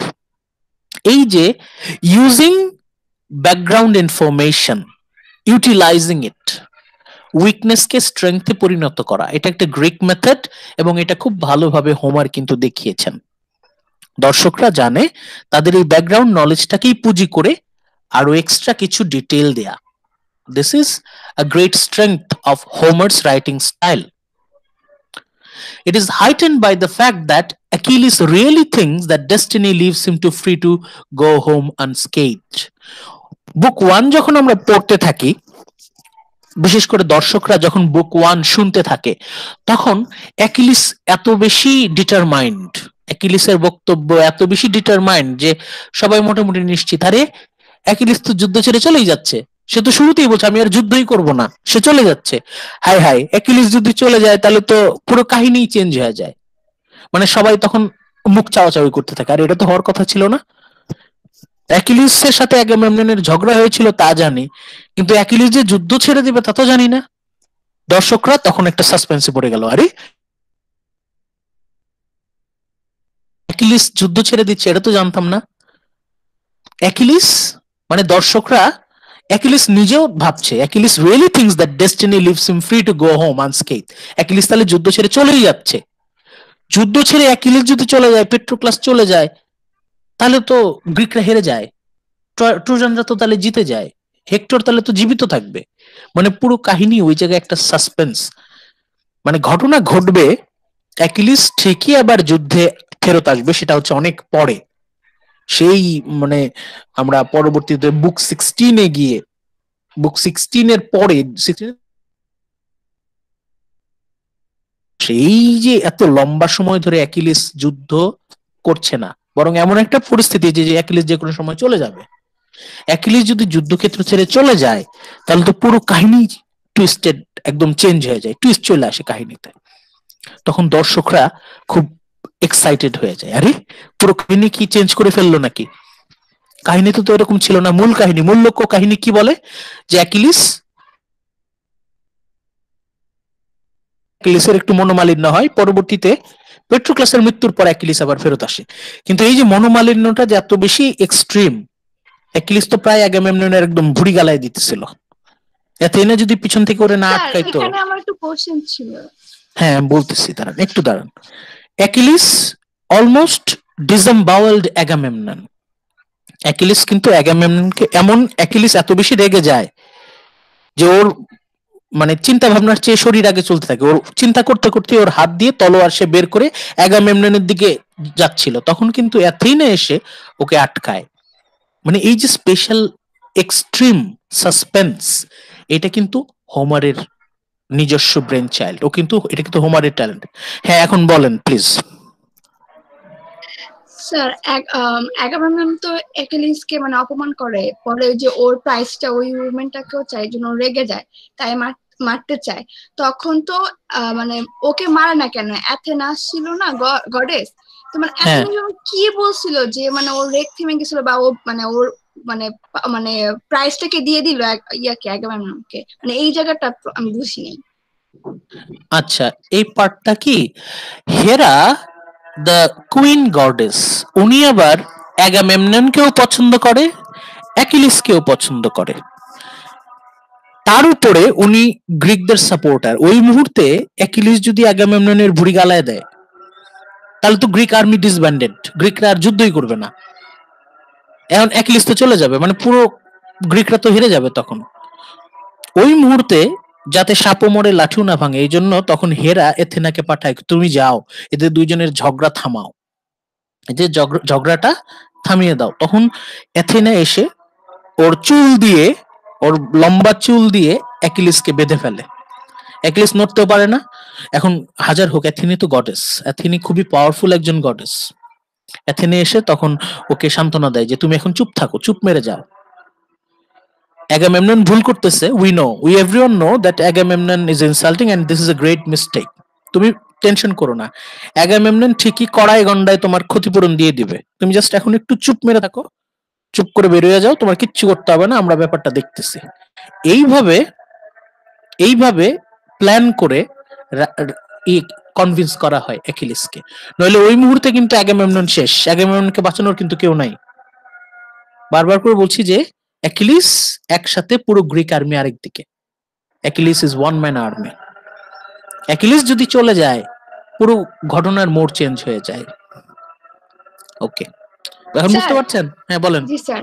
স্যার, অ্যাকিলিসের বাবা কে? আর অ্যাকিলিস কি মর্টাল নাকি ইমমর্টাল, নাকি ও গড আর হিউম্যানের মিক্সচার? অ্যাকিলিসের বাবা হচ্ছে পিলিয়াস, হিউম্যান, আর ওর মা হচ্ছে গডেস। এটা আরেক কাহিনী, এটা আরেক কাহিনী। মজার ব্যাপার হচ্ছে এই অ্যাকিলিসের, অ্যাকিলিসটা হারকিউলিসের মতো স্ট্রেংথ ইয়ে করে, বহন বুঝিনি। করে? অ্যাকিলিস কি কিছুটা হারকিউলিসের মতো স্ট্রেংথ বহন করে? মানে হ্যাঁ হ্যাঁ হ্যাঁ হ্যাঁ, তবে তবে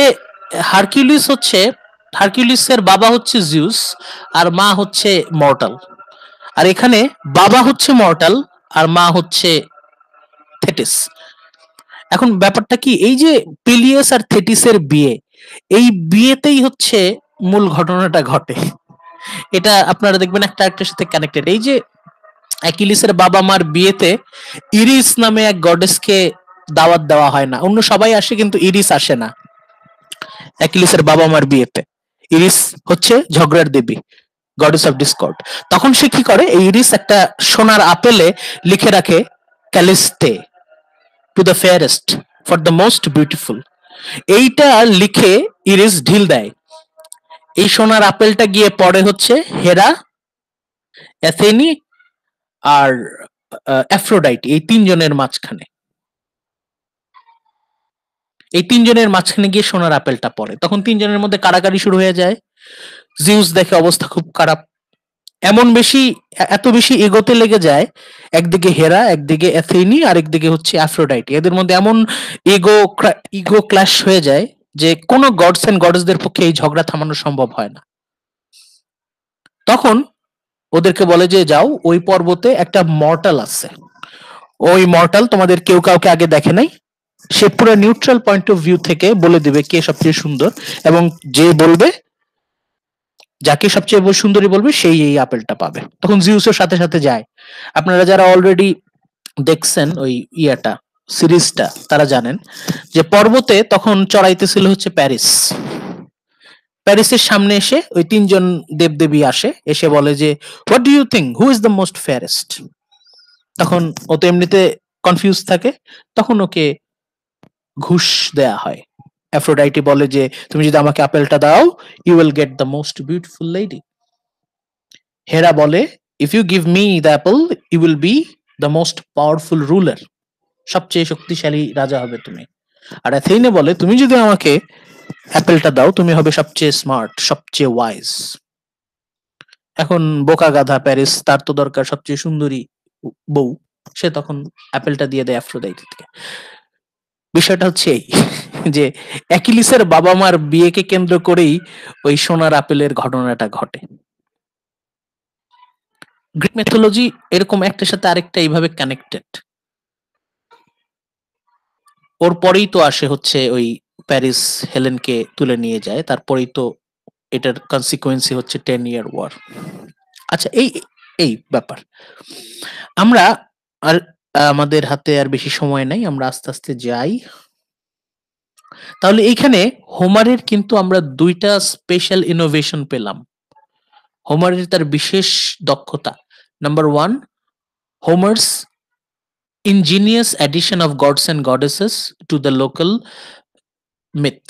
মিথে এই ট্রোজান কাহিনীতে গডস এন্ড গডেসদেরকে যে স্পেশাল হিউমারটা, এটা প্লাস গিভিং এক্সট্রা ডিটেলস। অ্যাকিলিসের সাথে অ্যাগামেমননের ঝগড়া হচ্ছে, তখন অ্যাকিলিস এতটাই ডিটারমাইন্ড যে সবাই মনে করে এই বুঝে অ্যাকিলিস সত্যি সত্যি চলে গেল। অ্যাকিলিসের তাহলে কি পুরো কাহিনী চেঞ্জ হয়ে যাচ্ছে? whereas we know, আমরা জানি, he will be dragged back into war. Achilles যতই বড় বড় কথা বলুক যে আমি যুদ্ধই করব না, কিন্তু ঠিকই ওকে আবার যুদ্ধে টেনে একদম ড্র্যাগড ব্যাক, মানে অ্যাকিলিসকে টেনে যুদ্ধে নিয়ে আসবে। অ্যাকিলিস তো যুদ্ধ করবেই না, তুমি করবা না, অবশ্যই করবা, টাইনা নিয়ে আসলো অ্যাকিলিসকে। he will be dragged back into war by killing of his dearest friend in the end. পেট্রোক্লাস যখনই সে নিহত হলো, ওই টানে এখন অ্যাকিলিস ফিরতে বাধ্য, এবং সে এতটাই যুদ্ধে মগ্ন হয়ে গেল, in the end will himself be killed, এমন ভাবে ঘটনাটা সাজায় যেমন দর্শক মনে করে এই ঘটনা তো এইভাবেই ঘটবে, কিন্তু হোমার ঘটনাকে এমন ভাবে বলবে যে ঘটনা একটুর জন্য ঘটবে না, আবার ঘটবে। বুঝতে পারছেন? হোমারের এটা হচ্ছে একটা স্টাইল। ধরেন একটা জিনিস সিম্পলি যে ঘটবে এটা উনি বলবেন না, প্রথমে সে বলবে এটা ঘটবেই না, কিন্তু শেষে গিয়ে এমন একটা টুইস্ট আসবে যে ওটা ঘটতে বাধ্য। স্যার আমরা কি বলতে পারি হোমার ওনার লিসেনারদের নার্ভ নিয়ে খেলতো? অবশ্যই। দর্শকদের ধারণা যে এই ঘটনা এইভাবে ঘটবে, কিন্তু উনি ঘটনাটা ঘটাতেন কিন্তু সম্পূর্ণ অন্যভাবে, পুরো আনএক্সপেক্টেড একটা ওয়েতে। এবং উনার এই প্রসেসটা very artistic, very ingenious and very attractive. জানা জিনিস দেখতে যে এত সাসপেন্স হতে পারে, সেটা হোমারের স্টাইল দেখলে আমরা বিশ্বাস করতে বাধ্য হই যে দর্শকরা সবাই জানে ঘটনা এইভাবে ঘটবে, কিন্তু তিনি একই ঘটনা পুরো অন্যভাবে ঘটালেন, অ্যাকিলিসকে দূরে নিয়ে আবার তীব্রভাবে ফেরত নিয়ে আসলেন। সো ক্রিয়েটিং সাসপেন্স, চেনা গল্পে অচেনা টুইস্ট দেয়া, এটা হচ্ছে হোমারের style. Which brings me to a further point. আচ্ছা, এখানে আমি হাইলাইট করলাম, এখন কি পড়বেন? আচ্ছা, একরাম এখন কি আপনার মাইক ঠিক আছে কি? আপনি এতে আচ্ছা, আপনার কি শরীর খারাপ?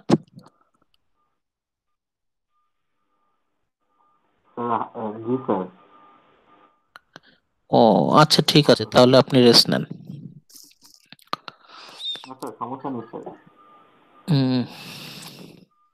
সুমাইয়া, স্যার আমি পড়ছি। আচ্ছা, পড়েন। The action of the Iliad covers only 50 days in a 10 years war, but by a skillful extension of the device I am discussing, Homer causes two shadows to add their somber significance to every page, that of the past and that of what is yet to come. আচ্ছা, এইটাকে আমরা সহজভাবে কি বলতে পারি দেখেন তো। বলছে যে ইলিয়াডের কাহিনী হচ্ছে মাত্র 50 দিন, 10 বছরের যুদ্ধে মাত্র শেষের 50 দিন, শেষের দিককার 50 দিন, একদম লাস্ট 50 ডেজ না, মানে শেষের দিককার 50 দিন। But by a skillful extension of the device, Homer causes two shadows to add their somber significance to every page. এই যে দুইটা শ্যাডো, দুইটা ছায়া, বলেন তো কিসের ছায়া? রাহাত বলতে পারবেন? একরাম বলতে পারবেন? টু শ্যাডোজ বলতেছি যে দুটো ছায়া, স্যার একটা হলো যেটা চলে আসতেছে, আর একটা হলো ওর নিজে, এটা কি? সবচেয়ে কি সহজ কি সোজা করে বলেন না, মানে পাস্ট এন্ড একটা ফিউচার। হ্যাঁ স্যার হ্যাঁ পাস্ট past and future। হ্যাঁ, সে একই মনে করেন একটা ঘটনা বলছে, ঘটনা বলতে বলতে ঘটনা বলা স্টার্ট করছেন, সাপোজ হোমার একটা ঘটনা বলছে, বলতে বলতে হঠাৎ করে মাঝখানে উনি অতীতের একটা ঘটনা বলবেন যে অতীতে এমন হয়েছিল, তখন আমাদের ব্যাকগ্রাউন্ড নলেজ না থাকলেও আবার শার্প হবে। এবং শেষের একটু আগে উনি আবার ভবিষ্যতের একটা ইঙ্গিত দিবেন, ফোর শ্যাডোয়িং, মানে আমাদেরকে টান টান উত্তেজনায় বেঁধে রাখা, এটা হচ্ছে হোমারের কাজ। গল্পটা বলতে গিয়ে আমরা যাতে বোর না হয়ে যাই এই জন্য প্রথম একটু অতীতে নিয়ে যাবেন, আবার বলতে থাকবেন, আবার যাতে বোর না হয়ে যেন। এবং এই যে পাস্ট এন্ড প্রেজেন্ট নিয়ে তার যে পাস্টে যাওয়া যাবে না, আবার বেশি ফিউচারেও যাওয়া যাবে না, বেশি পাস্টে গেলে বোর্ড হয়ে যাবে, বেশি ফিউচারে Homer plays with what happened in the past and what is yet to come. এই যে এত চমৎকার ভাবে পাস্ট আর প্রেজেন্ট এটাকে নিয়ে খেলা করা, মানে উনি তো 50 দিনের কাহিনী, কিন্তু এই 50 দিনের কাহিনী বলতে গিয়ে উনি মাঝামাঝি ফিরে যাচ্ছেন, কখনো 200 বছর আগে, কখনো হয়তো 10 বছর সামনে, এইভাবে উনি খেলাধুলা করছেন। Homer is playing with the time line. উনি কিন্তু শুধু রোবটের মতো এটা ঘটলো তারপর এটা ঘটলো তারপর এটা ঘটলো এইভাবে না বলছেন না, উনি বলছেন এটা ঘটলো, এই ঘটনার 10 বছর আগে এটা ঘটেছিল, এটা ঘটেছিল। সাপোজ একজন সৈনিক, সে ধনুক দিয়ে তীর নিক্ষেপ করছে, ঠিক আছে, সে একদম রেডি, ধনুক দিয়ে তীর নিক্ষেপ করবে, তখন হোমার চলে যাবে এই ধনুকটা কিভাবে বানানো হয়েছিল, কে বানিয়েছিল, কিভাবে বানিয়েছিল, তার কাহিনী। তারপর বলছে সে রেডি করছে, ধনুক দিয়ে তীর নিক্ষেপ করবে, তার সামনে যে তার ভবিষ্যৎ নিয়ে কথা বলছে, যে ও যখন চলে যাবে তখন ওর ভবিষ্যতে কি হবে সে তো জানে না, সে কি ভাবছে। তখন আবার সে ফেরত বর্তমানকে ফ্রিজ রেখে, টাইমলাইন প্রেজেন্টকে ফ্রিজ রেখে হোমার প্রায়ই অতীতে ফিরে যান, প্রাসঙ্গিক, অবশ্যই সেটা relevant past, then relevant foreshadowing, এভাবেই তিনি দর্শককে বেঁধে রাখেন। তাহলে আমরা আরেকটা পেলাম এখানে, স্পেশাল ডিটেইলস অ্যাড করা, স্পেশাল ডিটেইলস এবং চেনা গল্পে অচেনা টুইস্ট, এবং দর্শকদের মনে সেটাকে একটা সাসপেন্সের তৈরি করা, সাসপেন্স সৃষ্টি করা, একই সাথে giving the past and future reference to make the incidents more interesting. Secondly আরেকটা, এগুলো অলরেডি তখন ছিল গ্রিক কালচারে, কিন্তু এগুলো অলরেডি তখন প্রচলিত ছিল, হোমার ওইটাকেই আবার রিইউজ করেছেন। সেকেন্ডলি, দ্বিতীয়ত, Homer employees the device of delayed action. Homer যা ঘটবে উনি ওটাকে ডিলে করেন। এখনকার অবশ্যই স্টার জলসা জি বাংলার মতো না, ওরা যেমন কাহিনী এমন টানে। একবার আমি একটা নাটক 1 মাস আগে দেখছিলাম, 1 মাস আগে ওই নাটকটার পর্ব ছিল হচ্ছে 2300 সামথিং, 2300 সামথিং তম পর্ব, আমি পর্বটা দেখলাম, তারপর আর দেখতে ইচ্ছা করে নাই। 2 মাস পরে গিয়ে আমি ওই নাটকের একটা পর্ব দেখতেছি, ওটা হচ্ছে আরো মাঝখানে আরো 50-60 পর্ব পার হয়ে গেছে, কিন্তু ওইখানে গিয়ে দেখি যে মনে হচ্ছে যে আমি সেই যে 2 মাস আগে পর্ব দেখছিলাম ওইটারই পরের পর্ব দেখতেছি। মানে এই যে এতদিন ধরে 60টা পর্ব গেল, 60 এপিসোড, তার আসলে কিছুই আনে নাই। অতটা ডিলে নিশ্চয়ই হোমার করেন না, তবে হোমার এই টেকনিকটা ভালো করে ইউজ করেছেন, দ্য ডিলেইড অ্যাকশন। দর্শকরা জানে, শ্রোতারা জানে যে এই ঘটনাটা ঘটবে, কিন্তু কখন ঘটবে তারা সেটা জানে না। এই যে হিজ হিয়ারার্স, তার অডিয়েন্স যারা, they know what is coming, তারা জানে যে এই ঘটনাটা ঘটবে, but know not how or when, কিন্তু তারা জানে না নট হাউ অর হোয়েন, কখন ঘটবে এবং কিভাবে ঘটবে তারা এটা জানে না। কি ঘটবে তারা জানে ওরা, তারা জানে যে অ্যাকিলিস ঠিকই যুদ্ধক্ষেত্রে ফিরবে, কিন্তু they do not know how or when. ওরা জানে যে অ্যাকিলিস যুদ্ধে ফিরবে, যুদ্ধ ঝগড়া হওয়া সত্ত্বেও অ্যাকিলিস যুদ্ধে আবার ফিরবে, শেষের দিকে এসে একদম ভয়ঙ্কর ম্যাসাকার করবে, কিন্তু they do not know how or when, কখন ফিরবে তা জানে না।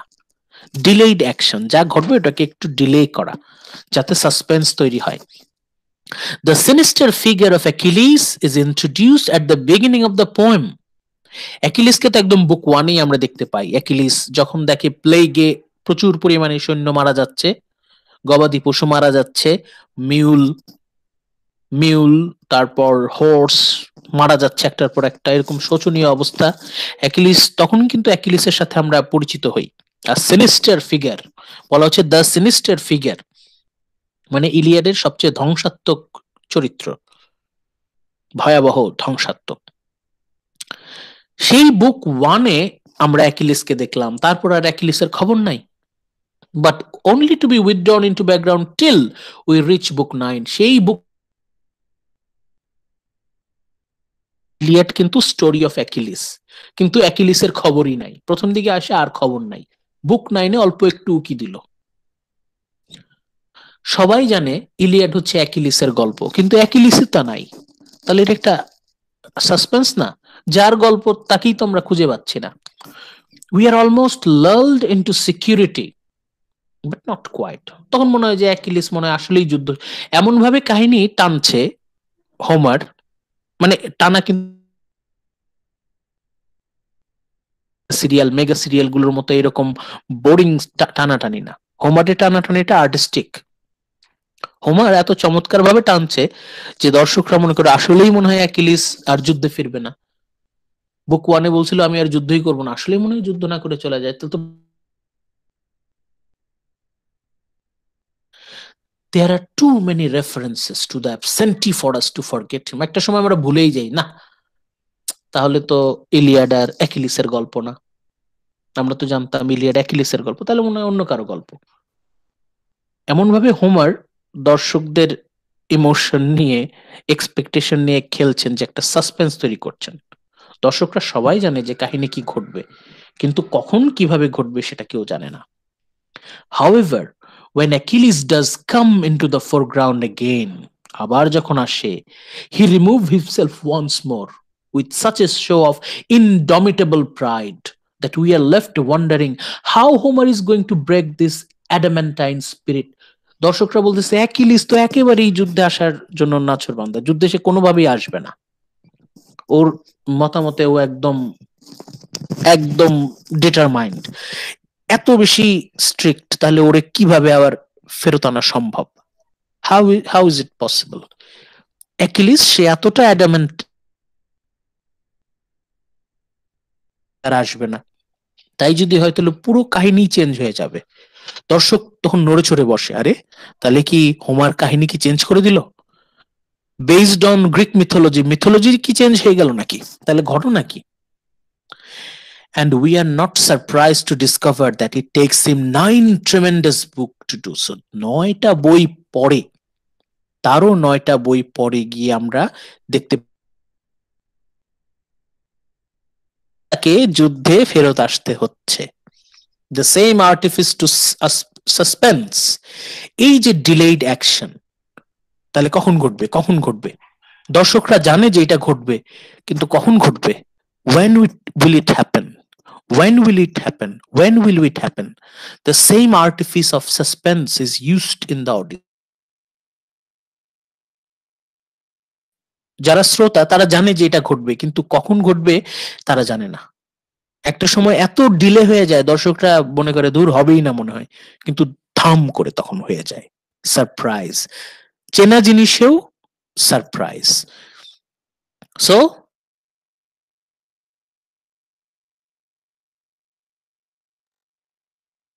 তো চমৎকার টুইস্ট আনা যায়, সবাই এই গল্পের সাথে পরিচিত, কিন্তু এমন ভাবে সাসপেন্স নিয়ে আসছে, সত্যি এটা অসাধারণ।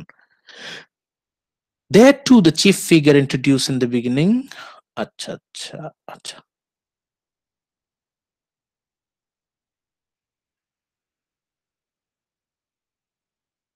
okay.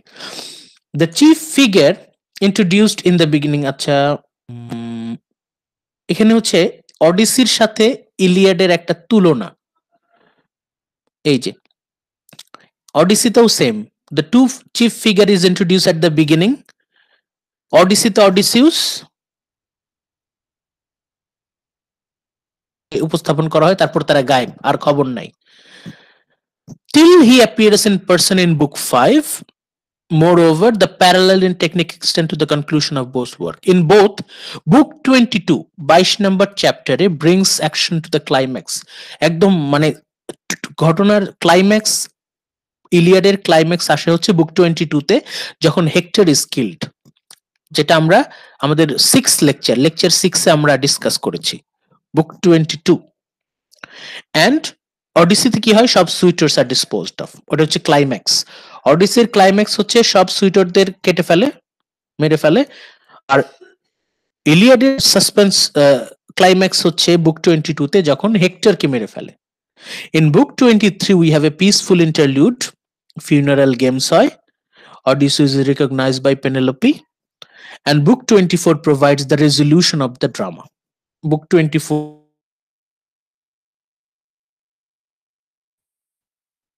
Achilles obeys the gods and relents. Achilles প্রথম দিকে তো সে প্রচন্ড বিক্ষুব্ধ থাকে, ক্রোধ আর নিজের রাগকে সামলাতে পারে না। 11 দিন ধরে, for 11 days, হেক্টরের ডেড বডির উপর সে অত্যাচার করতে থাকে। 11 দিন ধরে অ্যাকিলিস হেক্টরের মৃতদেহ, জিউসের কথায় জিউস তার মাকে তো বলে পাঠায় যে যাও অ্যাকিলিসকে বলো যে অনেক হয়েছে, এবার ডেড বডিটা ফেরত দিতে হবে। অ্যাকিলিস মান্য করে এবং রিলেন্টস, এবং তার ভিতরে যে রাগটা সেটা কমে যায়। অ্যাকিলিসের রাগ কমে যায়। অ্যাকিলিসের রাগ কমার সাথে সাথেই কিন্তু ইলিয়াড শেষ হয়ে যাচ্ছে। অ্যাকিলিসের রাগ শুরু হচ্ছে, ইলিয়াড শুরু হচ্ছে। অ্যাকিলিসের রাগ শেষ হচ্ছে, ইলিয়াড শেষ হচ্ছে। মানে আমরা বলতে পারি যে পুরো ইলিয়াডকেই আমরা দ্য রাথ অফ অ্যাকিলিস নামে ডাকতে পারি, যেটা আমরা শুরুতেও বলেছি, গত ক্লাসেও বলেছি। This similarity in their composition is one of the many things which incline me to the opinion that one তুলনা করে আমরা বলতে পারি যে অডিসিউস ইলিয়াড এই দুইটা একই মানুষের লেখা। কনস্ট্রাকশন টেকনিক, তারপরে স্টাইল, এতক্ষণ আমরা যে আলোচনা করলাম, inclusion of gods and goddesses, giving special details, তারপর ওই adding special flavor of past and present, suspense, এগুলো সবই মানে দুটাতে সেম। সেই হিসেবে আমরা বলতে পারি যে 2800 বছরেরও আগে লেখা অডিসি, ইলিয়াড এই দুটো একই মানুষের সৃষ্টি।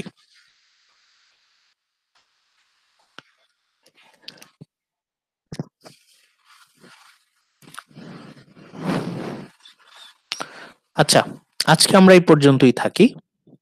আমরা এই 5 নাম্বার মানে আমাদের মূল বইয়ের 59 পেজ আর আমাদের পিডিএফ এ হচ্ছে পেজ 5, এখানে থাকি। আমরা নেক্সট ক্লাসে আবার আলোচনা করব। আজকে আজকে আজকে হচ্ছে যাদের সাথে কথা হলো, যাদের সাথে আমরা ডিসকাশন করলাম, নেক্সট ক্লাসে আমরা হচ্ছে যারা বাকি রইলো তাদের সাথে আমরা ডিসকাশনে আসবো আর কি। সবাইকে এটা জানিয়ে দিবেন। আর আরো 4-5 মিনিট আছে, আপনাদের যদি কোনো কনফিউশন থাকে বলতে পারেন, আলোচনা করি।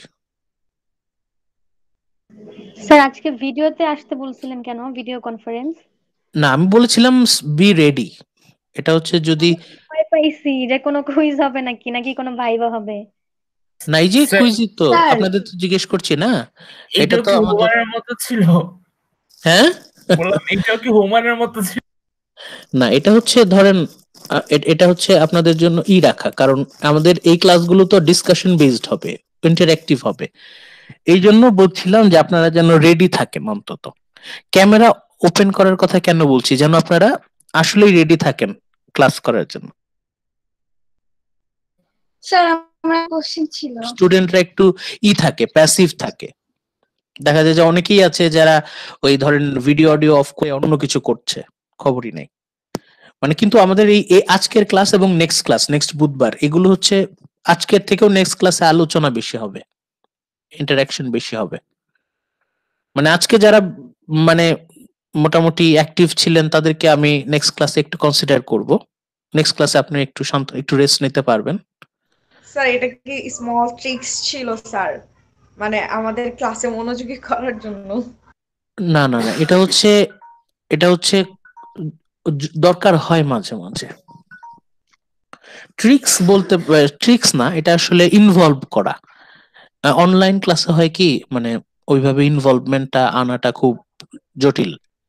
এমনিতে যখন লাইভ ক্লাস হয় তখন হয়তো বিভিন্ন টেকনিক ফলো করে আমরা করতে পারি, কিন্তু অনলাইনে ইনভলভ করাটা, বিশেষ করে লিটারেচারের ক্লাসে, এটা খুবই কঠিন। এখন এটা একটা টেকনিক বলতে পারেন, ট্রিক্স না বলে। ট্রিক্স বললে কেমন, আমি আপনাদের সাথে মানে ট্রিক্স খেলছি, এটা তা না। আপনি বলতে পারেন এটা টেকনিক ছিল। তবে এটাতে সুবিধা আছে, আপনি যখন ইনভলভ হবেন, এমনিতে হয়তো সাপোজ আমি যদি আপনাকে প্রেশার না দিই, আপনি হয়তো 70% কভার করবেন, কিন্তু যখন আমি আপনাকে প্রেশার দিব, স্যার আমি অ্যাকচুয়ালি এটাই বুঝাতে 10% চাইছিলাম। বেশি করলেন, এই যে আমি স্যার 10। এটাই বুঝাতে চাইছিলাম, মানে আমি বলতে পারি না আর কি এই কথাটাই। হ্যাঁ, ঠিক আছে, হ্যাঁ হ্যাঁ, না ঠিক আছে, ইটস ওকে, আই অ্যাপ্রিশিয়েট। আমরা নেক্সট ক্লাসেও এই জিনিসগুলো আলোচনা করতে থাকবো। আমরা স্যার কিন্তু আমি একটা কোশ্চেন করতে চাই। হ্যাঁ প্লিজ। স্যার যে লাস্টে যখন অ্যাকিলি সেক্টরকে মেরে ফেলে, তারপর ওর বাবা যখন আসে বডি নিতে, তারপর যে ওরা দুজন বসে যায়, যে ওদের দুঃখ কষ্টই করে, এখানে কি স্টোরি এন্ড হয়ে যায়, ওয়ার এন্ড হয়ে যায়? এখানে তো যুদ্ধ শেষ হয় না, এখানে ইলিয়াড শেষ হয়, যুদ্ধ তো শেষ হয় না। যুদ্ধ আপনারাই দেখেন, ওই সিরিজটা দেখেন।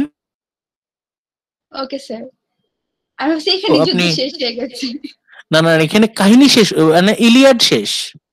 Okay sir. ইলিয়াডের ফোকাস তো যুদ্ধ না, ইলিয়াডের ফোকাস হচ্ছে রাত অফ অ্যাকিলিস। অ্যাকিলিস কেন রাগলো আর অ্যাকিলিসের রাগ কিভাবে পড়ে গেল, এটাই তো মূল ফোকাস।